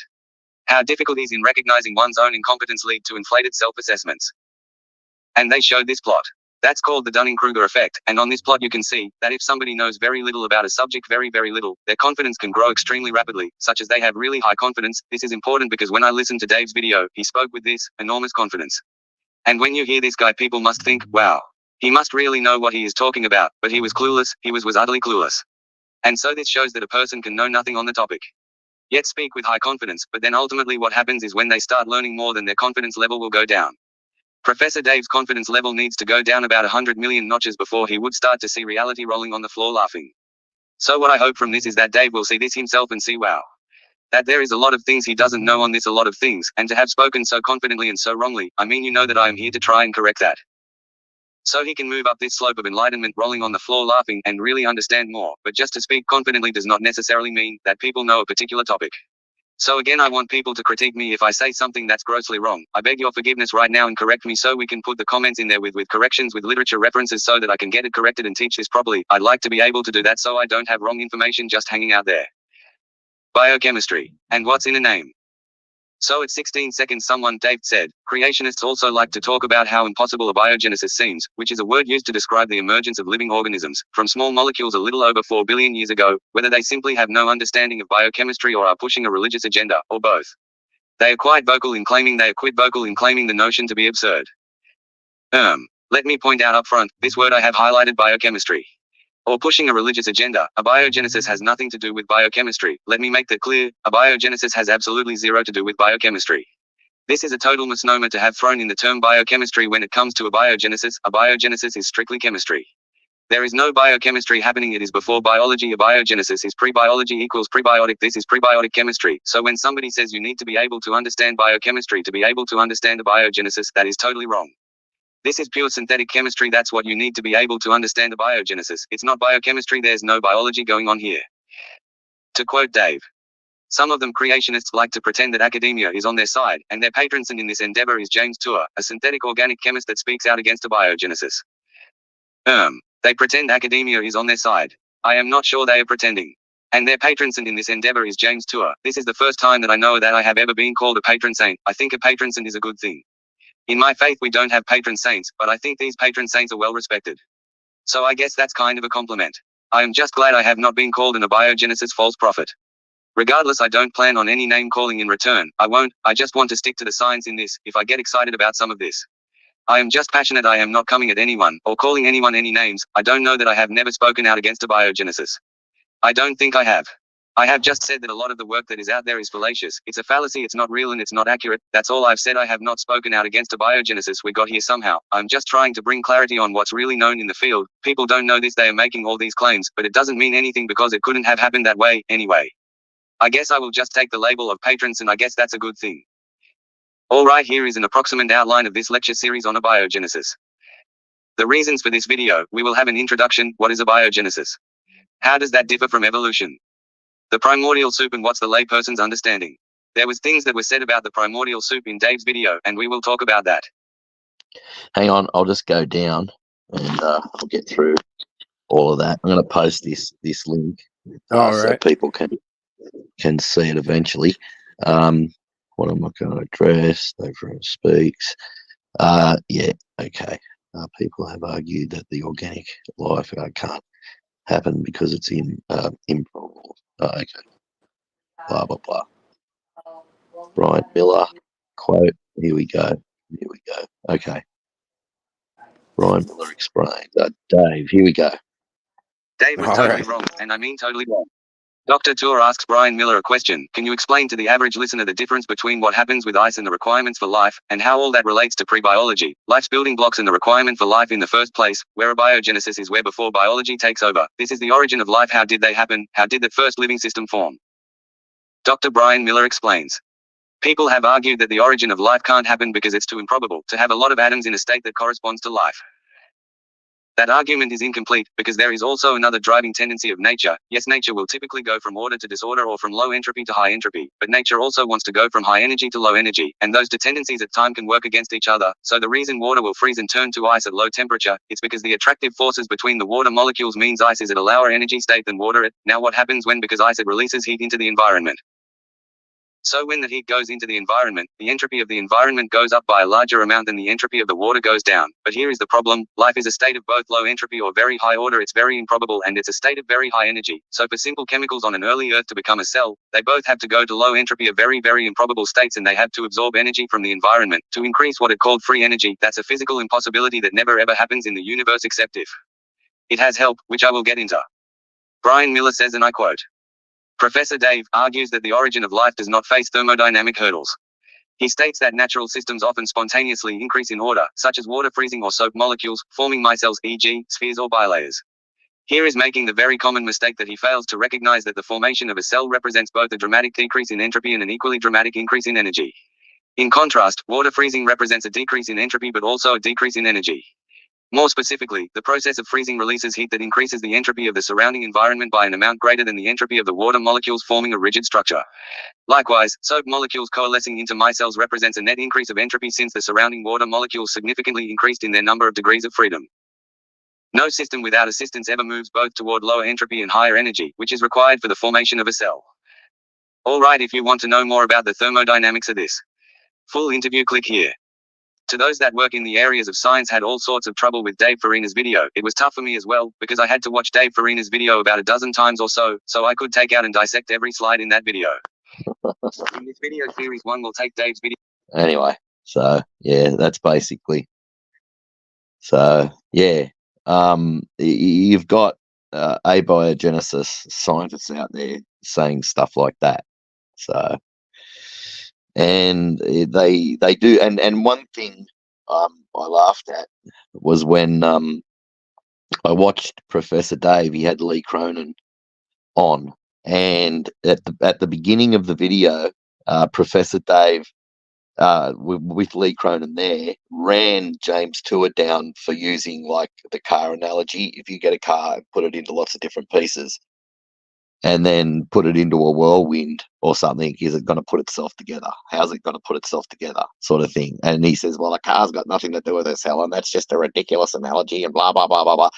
And then Lee Cronin must have taken offense at the way Dave ran Tour down for using those analogies, because he proceeded to use a car analogy, a truck, a bus analogy, and a bridge analogy to describe his idea of abiogenesis, which was hilarious. And you could see the look on Dave's face. He was sitting there with sort of like, he's trying not to have a sour look on his face while he was doing it, but he didn't like it. And I think Lee Cronin just, it's like, you little upstart, you know what I mean? He basically just killed it. He used so many different analogies, all one after the other, and it just made Dave look like an idiot. On his own stream.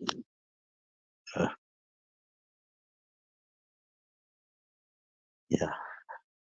You there?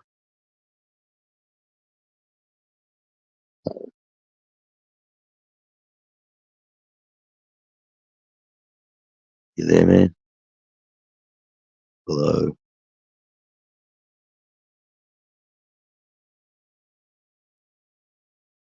Yeah.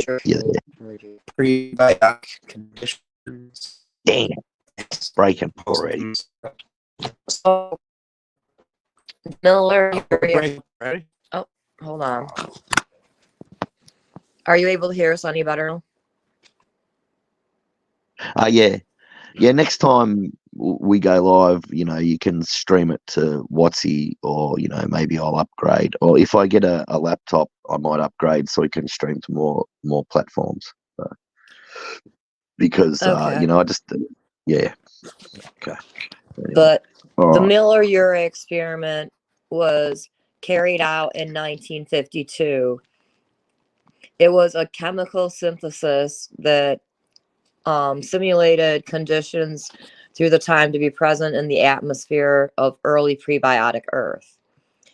It's seen as one of the first successful experiments demonstrating the synthesis of organic compounds from inorganic constituents in origin of life scenario.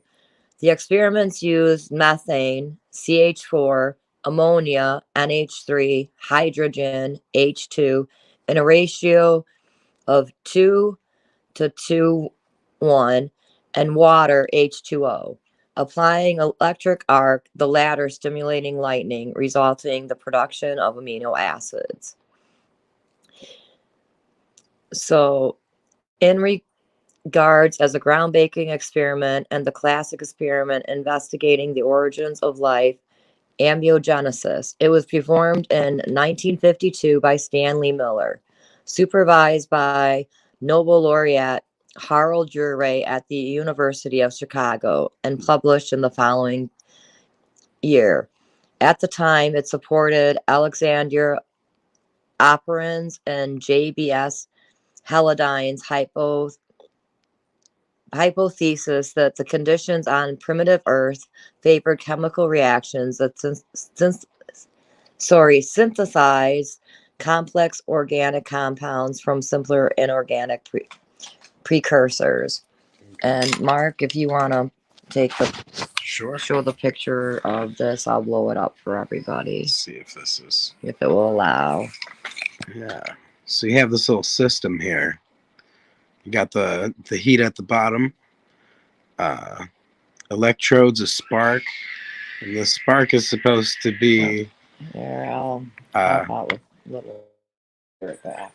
Yeah. So the spark is supposed to be the lightning, and this is all supposed to mimic a prebiotic. What would be prebiotic Earth or pre-life Earth? When they don't even really know what that would be like. So. And even with this, I believe they failed. So we'll see about that.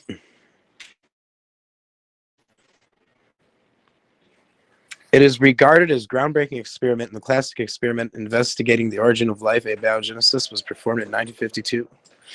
All right. After Miller's death in 2007, scientists examining sealed vials preserved for the original experiments were able to show that more amino acids were produced in the original experiment than Miller was able to report with paper chromatography. So they created more amino acids. So, and here's really the point. So even with these experiments, and they've been able to synthesize amino acids, these building blocks, are still inorganic. Like they're nowhere near life. And they have no idea how the amino acids were assembled into, say, proteins or macromolecules, DNA, RNA. So they're far from out, and every experiment falls short of life. This part was interesting. It says after Miller's death in 2007, scientists examining sealed vials preserved from the original experiments were able to show that more amino acids were produced in the original experiment than Miller was able to report with paper chromatology. While evidence suggested that Earth's prebiotic atmosphere may have typically had a composition different from the gas used in the Miller experiment, prebiotic experiments continue to produce racemic mixtures of a simple to complex organic compounds, including amino acids, under varying conditions. Moreover, researchers have shown that the transient hydrogen-rich atmosphere is conducive to Miller-Urey synthesis would have occurred after a large asteroid impacts on the Earth earlier, which evolutionists have tried using that to prove their theory and certainly. But I'm going to look up another thing, see if I can find it that goes along the Miller-Urey about Breaking up again. asteroid on earlier Earth and everything that if I can find it here in a second. And also, there's another picture of the Miller-Urey experiment that I was going to have Mark show in just a second here. I just posted a doc on the 30-year E. coli experiment in the chat. All right. Nice. You can open. I see that there. All right. Oh, I don't know if I can. Let's see if I can That get should this. be good. Hold on. All right. Oh, nope, it won't let me do it sideways. Oh, I see. So yeah, there's that.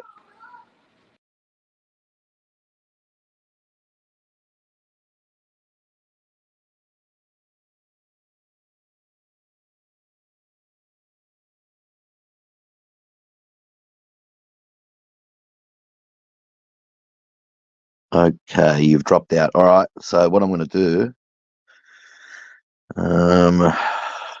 is I'm going to play this for you guys. Hang on, just let me do that. I'm just going to play something quickly that's got to do with what you're talking about. So 30-year it's exactly what it's got to do what you're talking about. So just tell me if you can't hear it or it breaks up. But here we go. coli laboratory experiment. Richard Lenski, professor of biology at Michigan State University. E. coli bacteria evolution experiment. For 30 years or so, Richard has been growing E. coli bacteria in flasks in his lab, and each day he grows 10 generations in the flask before it gets full. It only takes 10 generations for the flask to fill up. 10 generations form in 24 hours. The next morning he comes in, he takes a aliquot of a sample and feeds it into another flask where they can undergo another 10 generations, and the next morning another 10 generations, and his lab is currently up to 109,500 plus generations of E. coli bacteria, which is equivalent in time to 2,737,500 million years plus worth of generations for humans. How much were humans supposed to have evolved in 3 million years? Lenski did this because he wanted to see the evolution of E. coli, and surprisingly it does a similar thing to what the human genome does when it attempts to defend itself against the malarial parasite. In one of his summary papers, Lenski says, expression of both the ribose operon maltose regulin decreased after 20,000 generations of experimental evolution. These changes may therefore reflect beneficial deletions of the RBS operon were found previously in all 12 of the evolved populations. Pelosi, L, Kuhn, D, Getter, D, Garin, J, Geiselman, J, Lenski, R.E., Schneider, D. 2006 Parallel changes in global protein profiles during long-term experimental evolution in Escherichia E. coli. Genetics 173, 1851-1869. In other words, Lenski says breaking these genes and throwing them away helped this organism, a ridiculous statement. Exactly what they did is kind of up in the air, or what was helpful is up in the air. Nonetheless, he showed clearly that breaking them was beneficial in the sense of they could outcompete their sibling bacterium. For genes that they looked at multiple changes at different sites in the genes was helpful for the bacterium in the sense of making it grow faster. This in fact indicates that the mutations are damaging the gene, because you can damage a gene in many places, but if you were trying to make a helpful specific change in one gene, you would expect the same mutation occurring over and over again. In say like how the blind cave fish passes on the no eyes gene expression, the point is it's much like the malarial mutations in people. That Darwinian mutation in people much more easily breaks things than makes things, and that helps sometimes. Michael Behe wrote a paper saying that the experiment findings are not unusual, that is the commonest result for laboratory evolution, and from that Behe coined the first rule of adaptive evolution. If you're an organism and you have a change in your environment, what is the fastest way you can adapt to that change? You can break or blunt any functional coded element like a gene or gene control whose loss would yield a net fitness gain. That is the first rule of thumb, not some scientific law. It's the first rule because it's the first thing that's expected to happen. The first rule of adaptive evolution. And Behe goes on to say, and I submit that this is not the kind of mechanism that you would be able to build those sophisticated and complicated molecular machines we see in the human cell. Imagine a Batman comic with the evil Joker in blowing up a bridge and capturing it. Now from the Joker's point of view, this is a beneficial change, lol. Now Batman and Robin cannot capture him, he is safe for the moment. It turns out almost literally what some cells do to protect themselves. There's this protein called Duffy antigen, which in some strains of malaria the malarial parasite has to bind to a protein before it enters the red blood cell, and that's kind of the bridge to the inside of the red blood cell that it uses. And there is a population in West Africa who are completely immune to this strain of malaria. The reason for this is those people have had the gene for the Duffy antigen deleted. They have blown up the bridge. They have gotten rid of it in order to survive longer. This is the kind of thing we can expect Darwinian evolution to do, meaning it does nothing but lose genetic information, not gain and build up the genome, but to destroy and break down and shrink the genome. A few points. This is what the OBSERVATION demonstrates about random mutations. Observation. We have known for a long time of those mutations that affect an organism, about 99% are detrimental. And now we know, thanks to Lenski and other folks, that beneficial mutations, the great majority of them break genes or degrade function. No evolution happening here. Once again, evolution fails. Evolution has had 50 to 150 years of failed experiments and negative feedback. What other field of science can have such poor results and still be considered a fact? The kind that generates trillions in funding worldwide. So it's in the best interests of evolutionists, scientists, teachers, and professors to embellish the truth or only give part of the truth, to distort the whole truth in their favor or evolution's favor, to keep the funding dollars pouring into the pig trough. And millions of scientists, teachers, professors, book publishers, bookshops, and many others down the line have their snouts buried deep in the pig's trough of funding. This is why 98% of scientists believe or have faith in evolution. It's not so much evolution they have faith in as it is the mortgage-paying funding dollars they're interested in, basically funding for things that can never be proven or disproven. It's the greatest scam on earth. Anyway, I got to go get my dog out to the toilet. So It is the Yeah. you're breaking up. So, but I've got to go. I'll be back in a second. Just sort of, I don't know.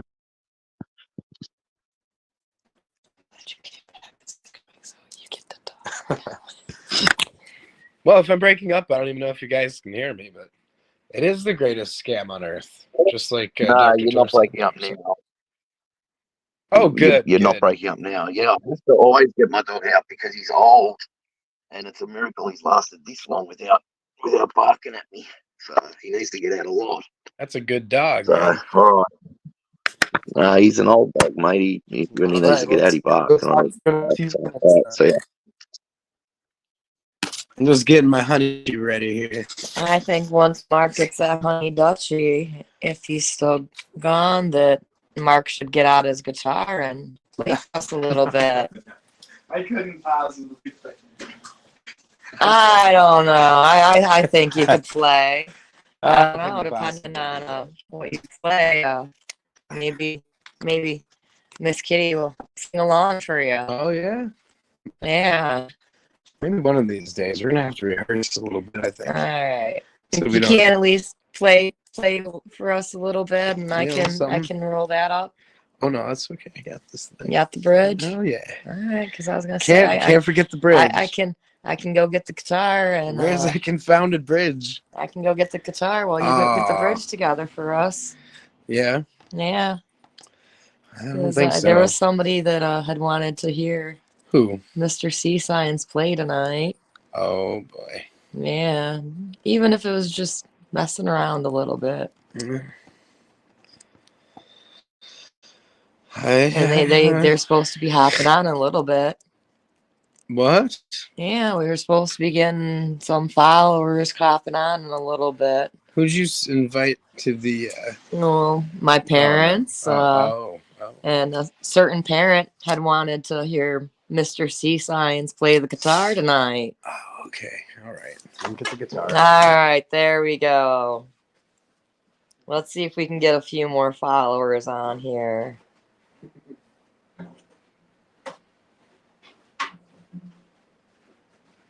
Hey, Pat, just some pokey with the guitar. All right.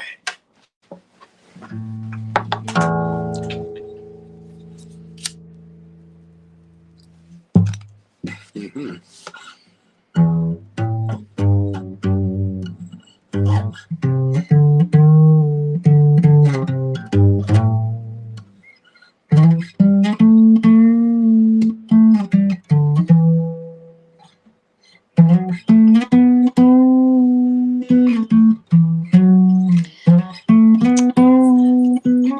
So when he comes back, what subject should we talk about next? And if I need to, I can look up some information. Well, we should probably stick to this abiogenesis thing. Stick to more abiogenesis? Yes. I mean, it's a shame we can't Alright. show videos to discuss because that's what we usually do. Yeah, tonight the internet's kind of being stupid on our end. We're going to try and get this fixed so we have a little better internet so we can do video this next week, Yeah. because there's a couple different videos that I would actually like to show actually on the abiogenesis.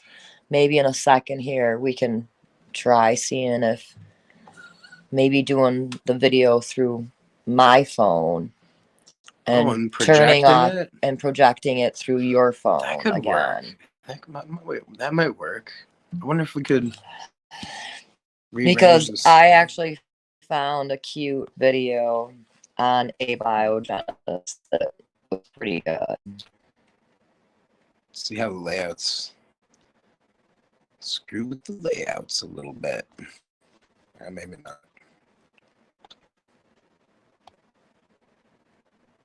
I tell you, it just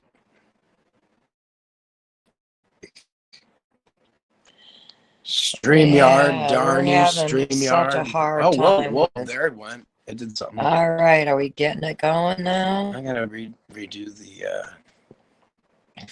something here. Maybe if it's, I gotta wait like 20 seconds for it to load.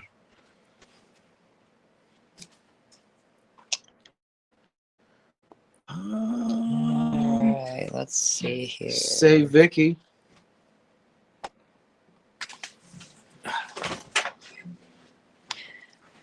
All right, we'll be right back in a moment. We're gonna turn off the mic while we're looking up a video.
And I'm back.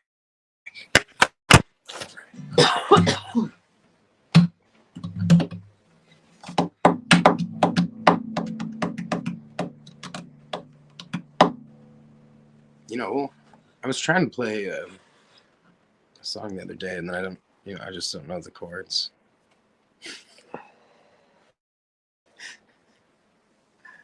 But oh well. Kind of make them up, I guess. Okay, I was actually looking up this earlier and was trying to find it, but the earliest solid evidence for life is found in the stromatolites. Stromatolites. Thank you. Formations in Western Australia and South Africa, dated 3.5 billion years old. However, evidence may not be found yet that life was present on Earth more than 3.5 billion years ago. Mm-hmm. I actually have a great picture to show you. And I was actually looking for a picture that went along with that, but my phone is also being really laggy tonight.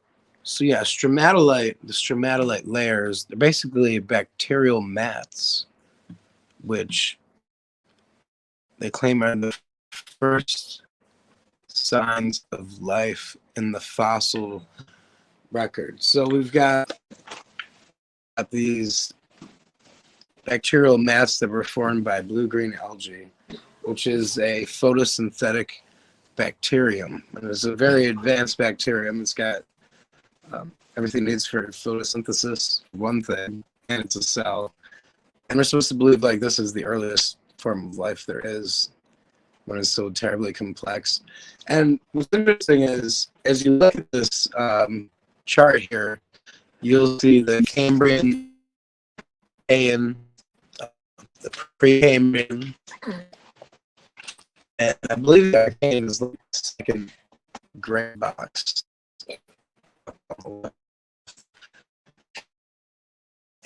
Now the thing is, at the very bottom of these fossil deposits, this in there, which holds the stromatolite fossil, is bacteria fossils. And these are the same bacterial mats that we find modernly in shallow lakes and seas around the planet, because the same photosynthetic bacterium collects at the bottom of these lakes and creates these mats.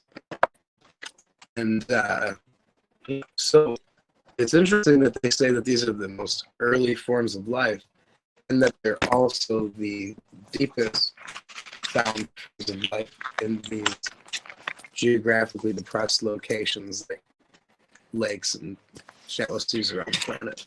Also, I was trying to find this earlier, but there was three main scientists that negated the abiogenesis theory. They were Francisco Redi, Lazzaro Spallanzani, and Louis Pasteur. And they all used the theory that according from inanimate objects, this theory suggested that a pot filled with wheat will give rise to rats.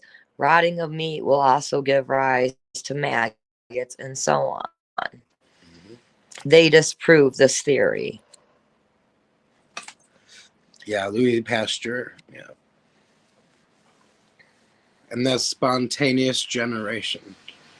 So, like you said, maggots come out of dead meat.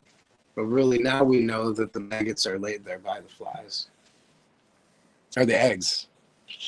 The eggs, and then, yeah. So, but yeah, for the longest time, they believed that life came from death. Essentially, some kind of cycle, a never-ending continuous cycle. So, but yeah, I mean, abiogenesis is, it's got very little science to it. I mean, you've got, I suppose, what are they called? There's this protein plaque amyloid was in parts of the body, and it's basically You're breaking up again, unfortunately. this protein. Am I coming through at all? Probably not. Yeah, now every time you stop and you say, "Am I coming through?" you come through clear again. It's really weird. But anyway, all right, you're clear now. Yeah, I'll tell That's you if how you it break goes. up. That's how it goes. Oh, we're gonna get another follower, Johnny. Might be talking on me, so my buddy Phil's gonna be hopping on in a bit. Oh yeah. So I'm currently trying to find this video that I had found on abiogenesis that was cute. Well, I wish. I'm on a phone, so like my phone is just. It's really hard when you're on the phone, anyway.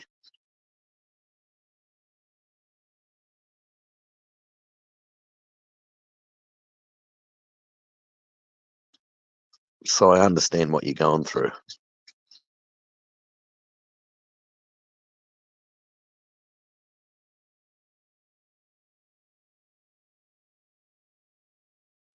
It's funny, every time I come back, or like when I was away, I think you were pretty clear. I'm not sure if you broke up, but I think from what I could hear as I was walking around doing the dogs, you sounded pretty clear. And then I come back and you're not clear anymore. It's probably, like, oh, geez, he's back. we better turn the AI on there to surveil him and watch him.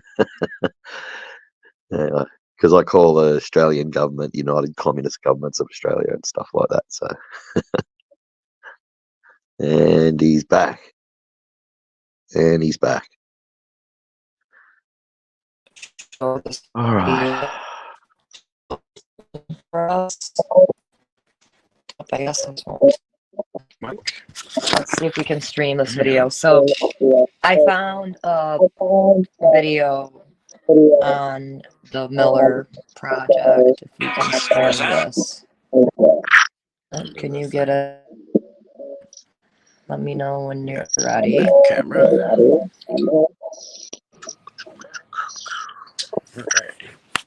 Okay. What was the Miller-Urey experiment? It was once believed that if you left food out to rot, living creatures like maggots and even rats would simply poof into existence. The idea was called spontaneous generation. A series of experiments starting in the 1600s disproved this idea, and in the 1800s, a new scientific law was proposed.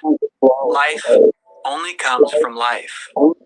It's true that rats, maggots, and even microbes are far too complex to simply poof into existence.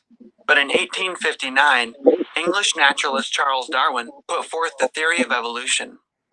In it, he showed that under the right circumstances, relatively simple creatures can gradually give rise to more complex creatures. Given this information, serious thinkers began to wonder, is it possible that simple life forms actually could come from non-living matter? Not by poofing into existence, but through a natural gradual process similar to what we see in biological evolution. Darwin himself mentioned this idea when writing to a friend. But if, and oh what a big if, he wrote, we could conceive in some warm little pond with all sorts of ammonia and phosphoric salts, light, heat, electricity, and so on present, that a protein compound was chemically formed, ready to undergo still more complex changes. In 1924, Russian biochemist Alexander Oparin published a book which he titled The Origin of Life.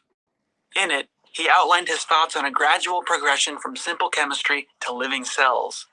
He imagined the early ocean as a primordial soup, a rich collection of complex molecules produced by natural chemical reactions.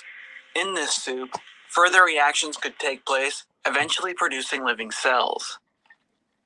At the time, Darwin's warm little pond and Oparin's primordial soup were really just speculation. They were founded on a good understanding of chemistry and biology, but they could not be considered legitimate scientific hypotheses because no one had found a way to test or observe them. Science, after all, is the study of observable facts and an ongoing conversation about how those facts can be best linked together. Chemical reactions like those proposed by Darwin and Oparin are not expected to leave an observable fossil record. Without either having fossils to examine or a time machine to travel back and observe what happened, how could scientists even begin to study the origin of life? In the 1950s, Stanley Miller, then a graduate student at the University of Chicago, came up with an idea. We could simulate early Earth conditions in the lab and then carefully watch what happens. If you can't study fish in the sea, set up an aquarium. Working with his professor, Harold Urey, Miller designed an apparatus to simulate the ancient water cycle. Together they put in water to model the ancient ocean. It was gently boiled to mimic evaporation.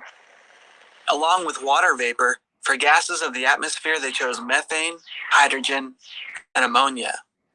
These are simple gases which scientists at the time thought were probably abundant on the ancient Earth. They added a condenser to cool the atmosphere, allowing water molecules to form drops and fall back into their ocean like rain. The ancient Earth would have had many sources of energy, sunlight, geothermal heat, and even thunderstorms, so they added sparks to the atmosphere to simulate lightning. The goal of the experiment was not to create life, but to simply test the first step in Oparin's model. Can simple chemistry naturally give rise to the complex molecules of life? After running the experiment for just 1 week, their ocean became brownish black. Careful analysis revealed that through a series of reactions, many complex molecules had been produced. Among these were amino acids, special molecules of life that we once thought could only be built inside the bodies of living creatures. This was a pivotal breakthrough in science, so significant in fact that it gave rise to an entirely new field of research now known as prebiotic chemistry. Scientists don't know for sure if the gases used by Miller really were the most common gases of the ancient Earth. Because of this, many experiments have since been done, showing that the molecules of life can form in a wide variety of environments with different starting chemicals and different sources of energy. Sugars, lipids, and amino acids have even been found on meteorites. This suggests that the molecules of life formed all throughout the ancient solar system and may be forming right now in other regions of our galaxy. Together, these discoveries tell us that Oparin's primordial soup and Darwin's warm little pond could have easily existed in one way or another on our ancient planet. So to sum things up, what was the Miller-Urey experiment? The Miller-Urey experiment was our first attempt at simulating ancient Earth conditions, in this case, the ancient Earth's water cycle, for the purpose of testing ideas about the origin of life. The Miller-Urey experiment is significant for two main reasons. First, though it was not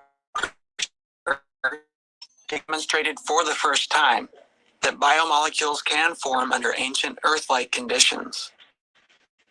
Second, the experiment took what was once mere speculation, the idea that life may have emerged from chemistry, and transformed a portion of that speculation into legitimate, testable science. Many questions remain to be answered about the origin of life, but scientists from many nations and many fields of study are now following Stanley Miller's lead. They're finding ways to turn those questions about the origin of life into testable, scientific hypotheses. Simulation experiments cannot tell us exactly how life formed in the past, but if enough of them are done, they could eventually tell us if it's possible for life to emerge from chemistry. I'm John Perry, and that's the Miller-Urey experiment, stated clearly. Stated clearly. So- The secular version. This video was funded by the Center for Chemical Evolution.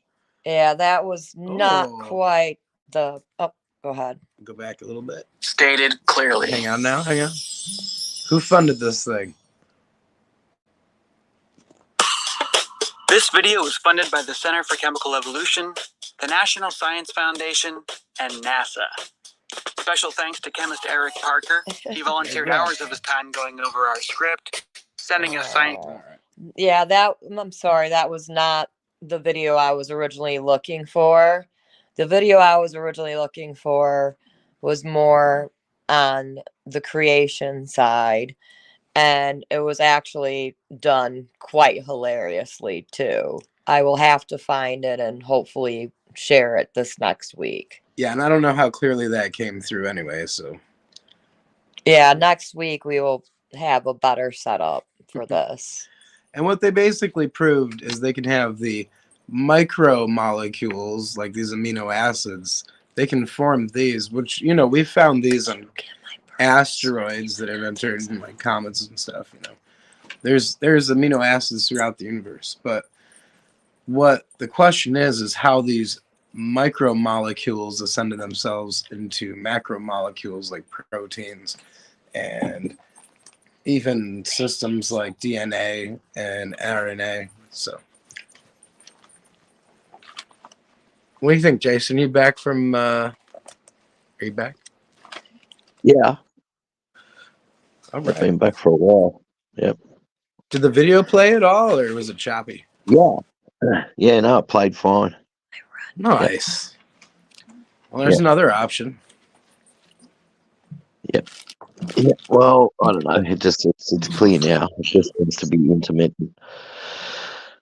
I suppose, you know, like you'd have in your area, you know, you might have maybe hundreds of thousands of people on the same network, and you might have 20,000 jump on for, you know, 10 minutes, and then jump off again. And while that 20,000 jumps on, it might suck up bandwidth, which creates problems. And who knows? I mean, that's the sort of thing that happens. I mean, it depends on how many people are using the network. When in peak periods, it would be, I reckon it'd be more choppy. You know, like if you went in periods, say during the day when people were working, and that, I don't know, it's, you know, seems to be night time that people get on the internet. Maybe that's what's causing problems. Have you ever tried it during the day to do a stream, like during the day when most people would be working and not on their phone internet sort of thing in your area? Anyway, Sure, try I that. mean, and like you'll get a couple people here and there. Oh well. Yeah. Sound like someone just got wiped out outside on the highway there. Yeah. So What? I heard a beep. What, was there an accident? no, the semi just like laid on the horn. Oh, yeah. Yeah, I heard that. Yeah. We can use this. Oh, yeah, that would be a better projection. We'll have to try that later. So the video came through okay. It played well Yeah. for the most part. Yep. That's pretty interesting. Yeah, you'd So- like your clear now too. So I didn't even think about it, but this next week we're gonna try on our end running it through my tablet with my new phone's connection because yeah. for some reason Mark's phone will not allow my Bluetooth connection for my hotspot to run him on my hotspot. Oh. So we'll try it through my tablet this next week. And then that way Yeah. we'll have a bigger projection screen as well. Yeah, well, maybe you can get tabs if you put it. Do you get tabs like a laptop? Hang on a second. Shush! Oh, I just that'd be Well, interesting I'm not to coming see. out again. So I'm Sorry, it's my actually dog. looking currently into getting a laptop along with my tablet because since I'm disabled currently, I do a lot of gaming apps and stuff in my free time. And Yep. then I also use more than one tablet or phone at the same time to keep my mind busy, to keep me pain free. So since I've started doing the Sea Science Film Labs with Mark, there's a lady who has a tablet at the place where I got Mark's little 3D printed toy there, that little starfish we were showing earlier.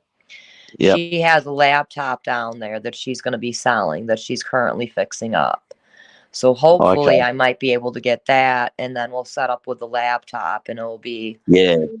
that Much way. better. Hopefully we can do video as well Sure. at that point. Yeah, well, I'm I trying guess to if get my we're- friend to get off we were his. selling Well, fine, he's busy at the moment, go my to friend. eBay.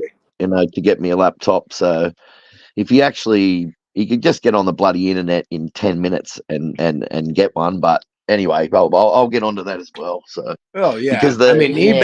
eBay you can get used. Well, I've stuff also for been cheap. looking at eBay, but this one is a pretty nice one, and she's Yeah. gonna give it to me for a good price if I Oh get hell it. yeah! Well, there we go. I If don't she need can anything. get it fixed.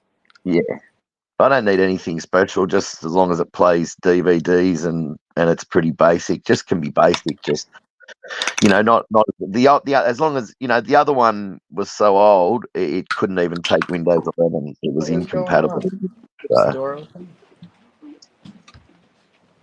All right. as long as I get a There's new a one cat that's fight. compatible with Windows 11, I'm fine. Oh shit! I've got to take care of something real quick. I'll be right back. Okay, all right. I don't play guitar at the moment, so I will just have to talk with him about. So, what top do you want to stay on the same topic, or is there another topic Yeah, that you would it's up like to to you. hit up tonight? Problem averted. Oh, Oh. I don't know. All right, here's Mark back. I've got to, as I say, take my Okay. eyes out, take my contacts out real quick. So I'm going to let Mark Contacts here. talk with you for a second here. All right. Okay. It's about that time. My contacts are starting to dry to my eyes. Yeah, you can't have that. Yeah. Taking the eyes out. Victoria, my other lab tech, is here now. Hello, Victoria. Hi, Victoria. Oh, How you doing? that's creeping me out a little bit. I don't know. I've you know, never seen anybody do that before. But you never seen anybody touch their eyes well, before. Peel not them take off. contacts out. Yeah, well, right now, normally I can get them out a lot faster, but I kind of let them dry to my eyes. Hmm. There we go. All right, much better. Although currently I'm I so only glad I have can broken see. glasses with me. I've got 20/15 vision or something. I can see just fine still, I think. I think I I can. squint a lot, but that's got a little to do with me. Uh, Yes. a little to do with the honey dutchie. Yes. The honey dutchie. So, Little to do with my medical stuff at the moment. all right. So, I think we killed abiogenesis tonight. Definitely. Oh yeah. Oh yeah, it's easy. It's pretty Yeah. easy. I mean, they don't have many much stuff to go on, so that's for sure. Let me see. With this, let me see. Yeah, I mean, if we got a minute, I mean, I'd just like to reinforce again that while the micromolecules that make up life, we can find those out in nature. But the question is how those micromolecules were assembled so perfectly into such elaborate interdependent systems that those systems became living things. That's Yeah, the well, trick. just One of these remembering. nights, I should join you from my parents' house Yeah. and have my dad join with us. There you Because Yeah. my dad is very, very knowledgeable. And so he would Yeah. be able to also prove by looking at nature with the Fibonacci series Yep. creation.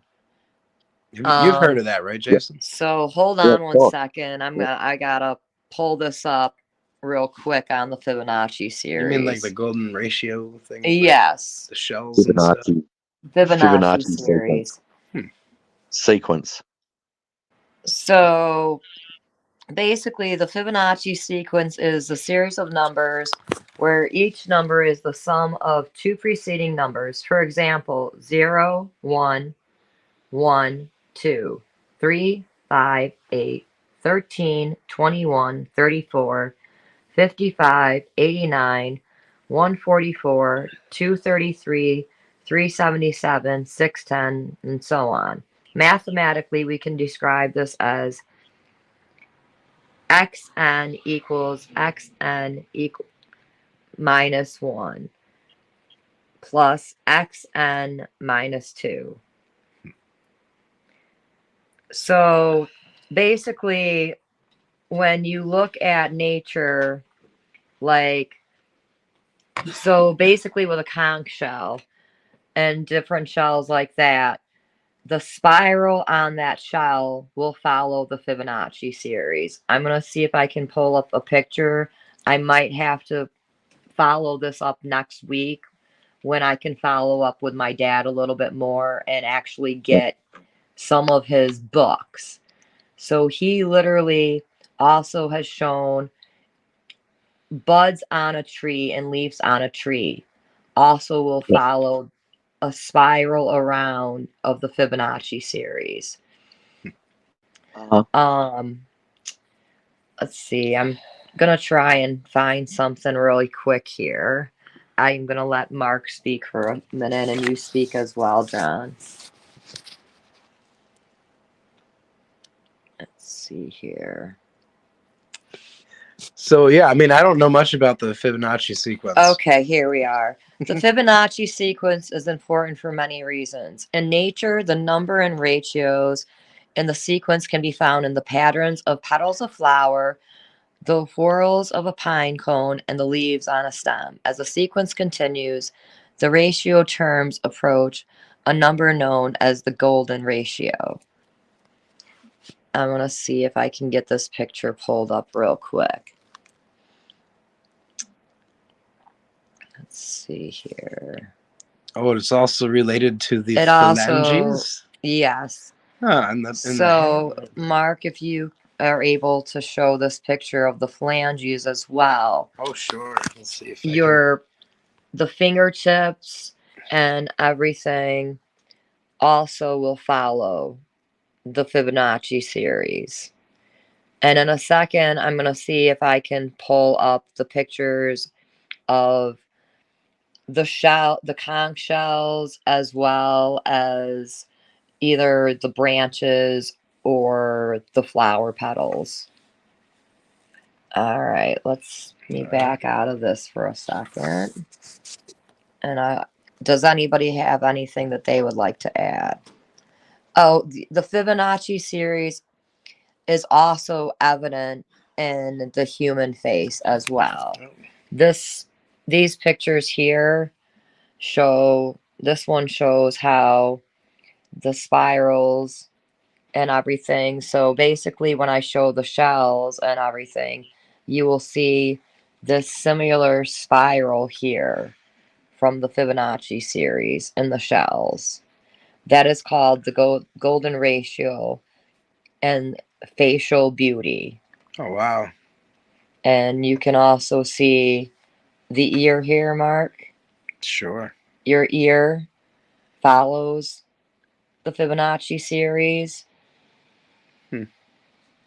All right, now we're gonna get hold on. Is that coming through at all, Jason? Fibonacci series and shells. Oh, good. All right, I got something for you. Oh, when you're All ready, right. about the Fibonacci sequence. Go ahead. When you're ready. Okay. Mathematicians, scientists, and naturalists have known about the golden ratio for centuries. It's derived from the Fibonacci sequence, also known by many other names today like the golden mean, sacred geometry, and the divine proportion, and many others. Don't believe it? Take honeybees, for example. If you divide the female bees by the male bees in any given hive, you will always get the golden ratio 1.618. Sunflowers, which have opposing spirals of seeds, have a 1.618 ratio between the diameters of each rotation. This unavoidable ratio can be seen throughout all of nature. Are you still having trouble believing it? Need something that's easily measured? Try measuring from your shoulder to your fingertips, and then divide this number by the length from your elbow to your fingertips. Or try measuring from your head to your feet, and divide that by the length from your belly button to your feet. Notice something. The results are always the same. Somewhere in the area of 1.618. The golden ratio is seemingly unavoidable and is proof of creation. We literally have design slapping us in the face everywhere we look, so we are without excuse. So not only does this prove God exists, but it proves which God, which is the most important and fundamental question in all of history. Evolution started out as a pagan belief as early as Sumeria, we discovered in the Enuma Elish inscriptions. In these inscriptions we read, the primeval sea Abzu existed before anything else, and within that, the heaven and the earth key were formed.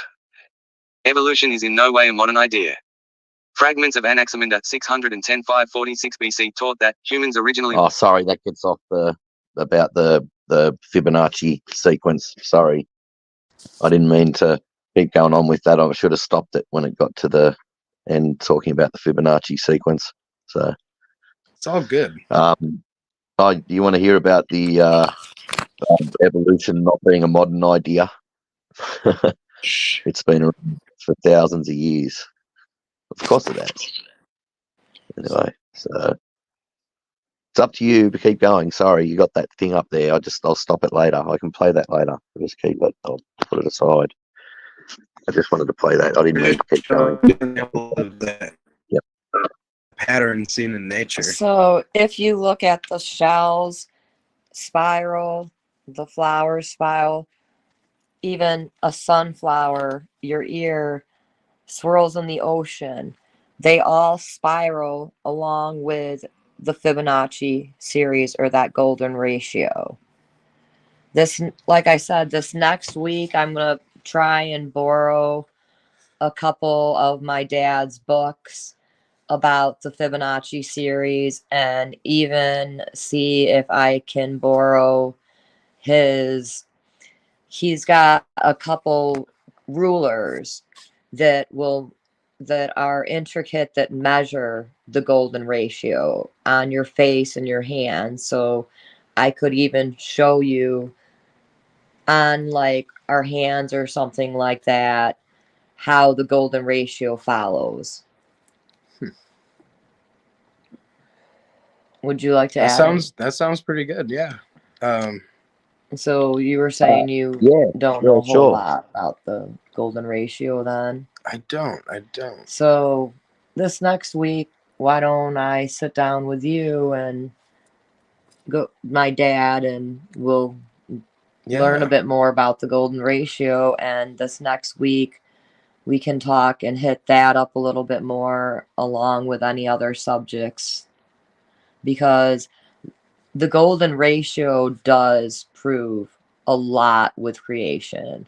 In fact, if we can get video up and going, I will include some of the nature pictures that I have taken to actually prove the golden ratio.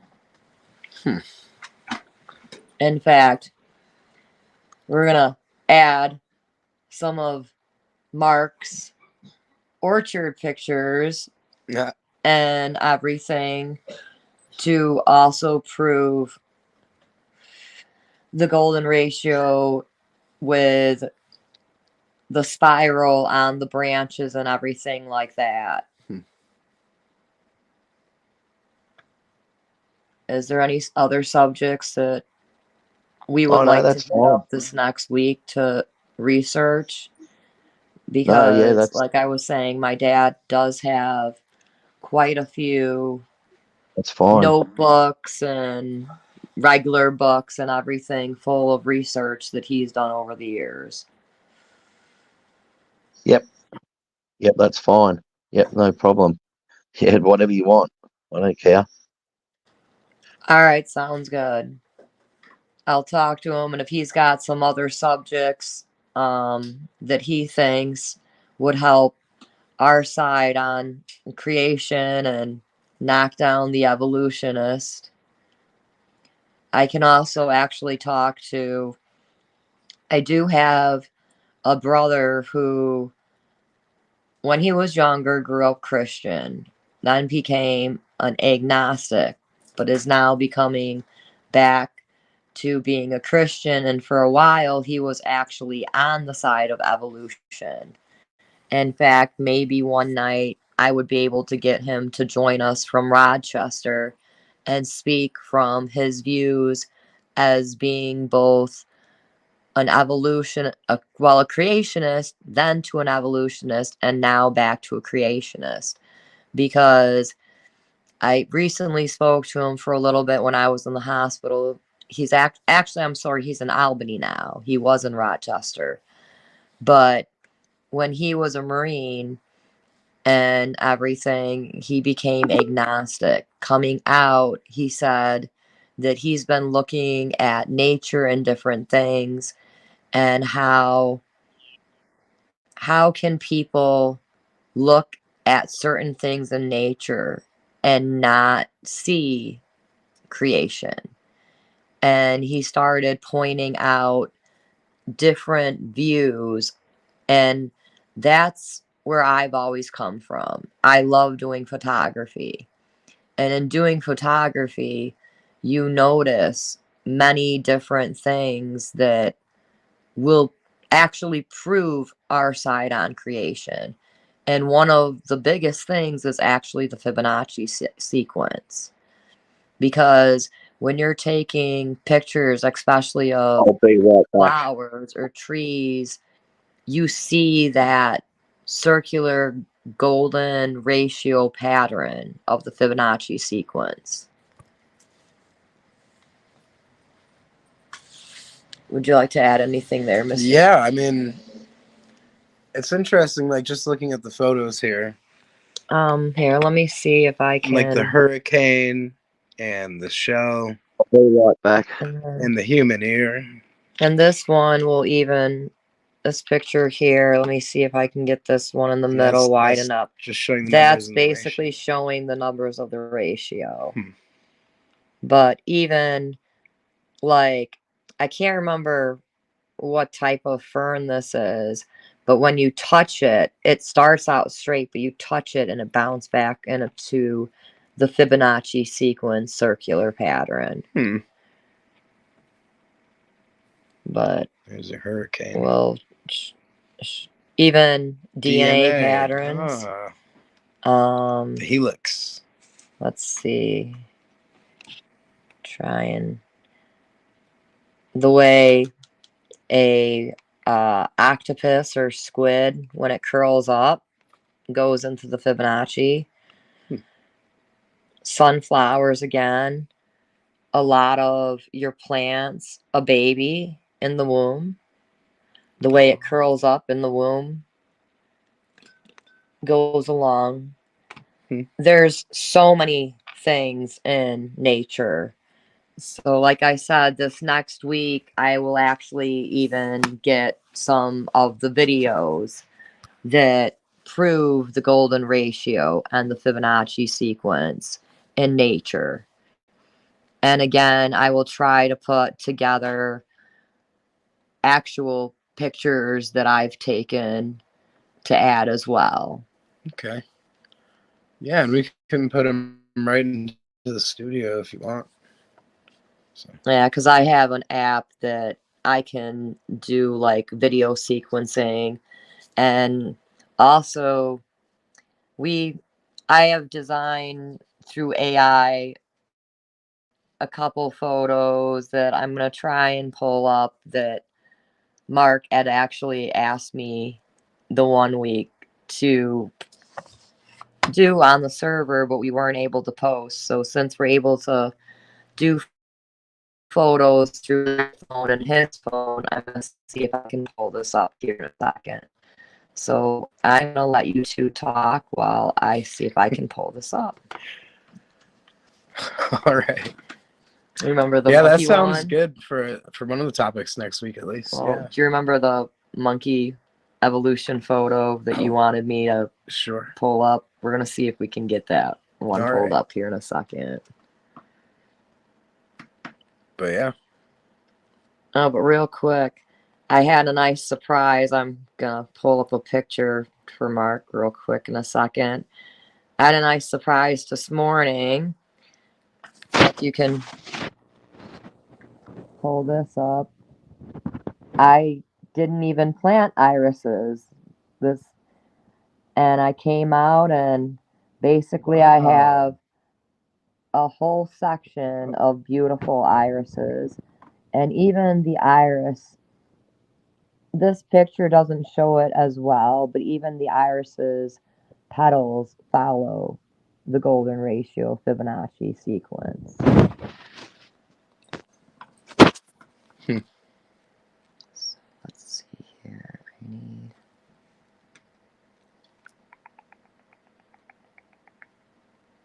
All right. Do you have anything here?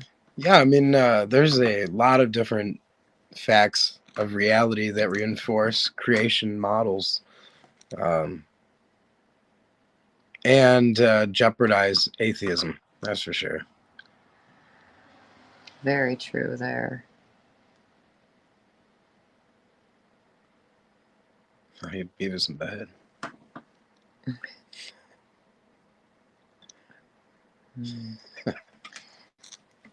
All right, hold on here. I'm trying to find this picture, but I think it might be on my tablet actually that we made that. So, do you have anything to add about the topics that we were talking about earlier? No, I think we beat the abiogenesis pretty much to death there. Any other topics to hit up while I'm looking for this picture? Sure. I mean, how about this background? Look at that. Got those waves coming in. Yes, got the that is red. absolutely beautiful. Oh. You got the red and the blue and the yellow or the gold. Can't beat that. I don't know if that has to do with the ratio, but you can see these patterns throughout nature, and I guess they can be considered evidence for a creator, sure. Bloody dog. Every time I go live, that rotten freaking dog drives me bloody nuts. I can lie here freaking 5 days in a row sometimes, and he doesn't hardly bark at me for hours at this time. And then when I go, oh, mate, I feel like screaming my guts out at him, but I can't because he's old. And anyway, That's what shut yeah, it'll do. up. I feel like So someone. this, I have an Anyway. AI app that will create any picture that you ask it to create. And after smoking a honey Dutchie one night, we asked it to create what it thought a hippie heaven would look like.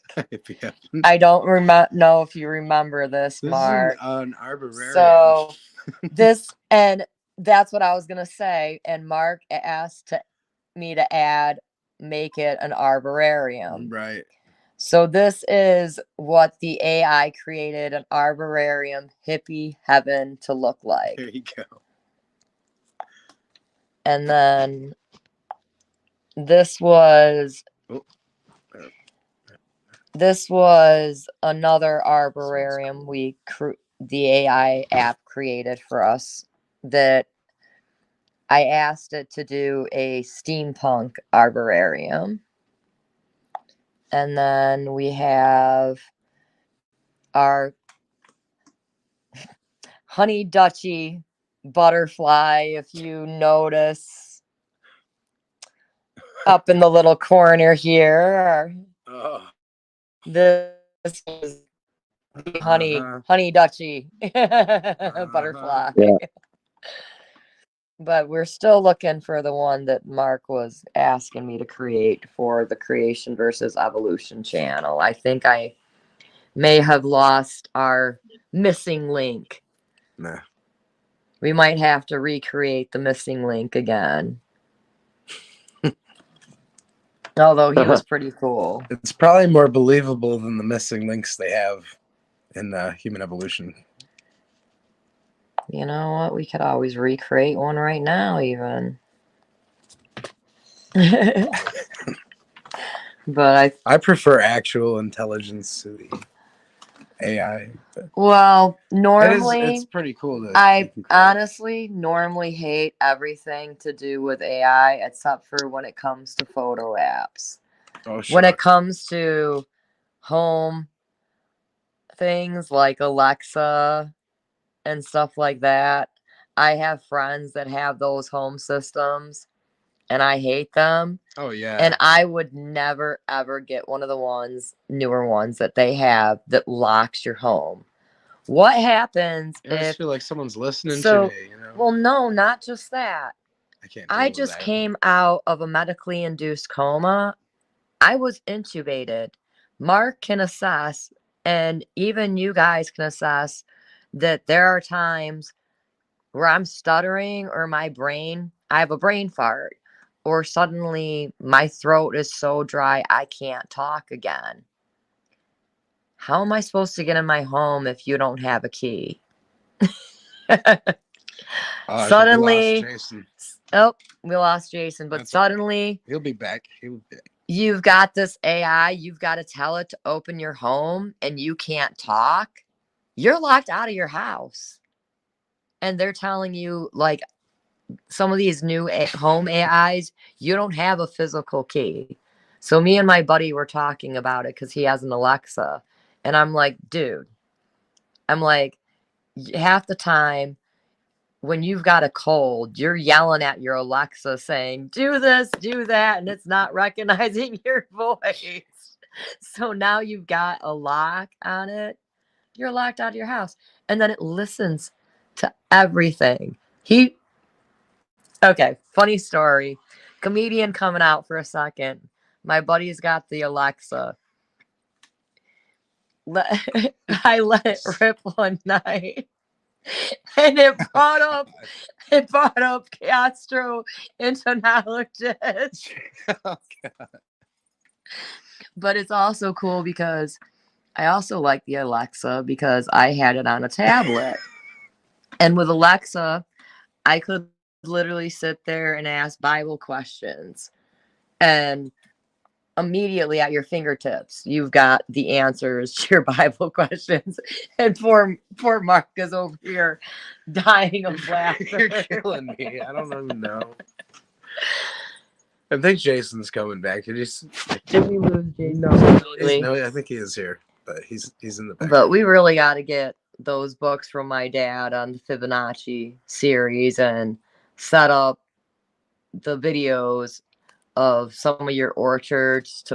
You're gonna have to help me with that now. Sure. So we're gonna get the special ruler thing to literally go out in your orchard and prove the Fibonacci series as we walk around and make our own video to prove the golden ratio and Fibonacci series.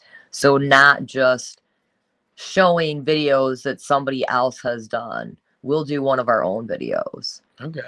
Yeah, we could definitely accomplish that. This is the film labs then after all, so we can do that. Yeah. We can do any. I mean, I haven't really done a whole.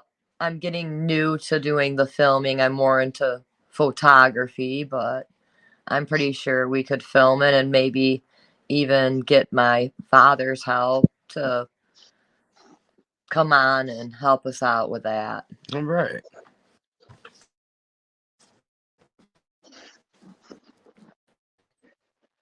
Yeah. Good, Jason. Oh man.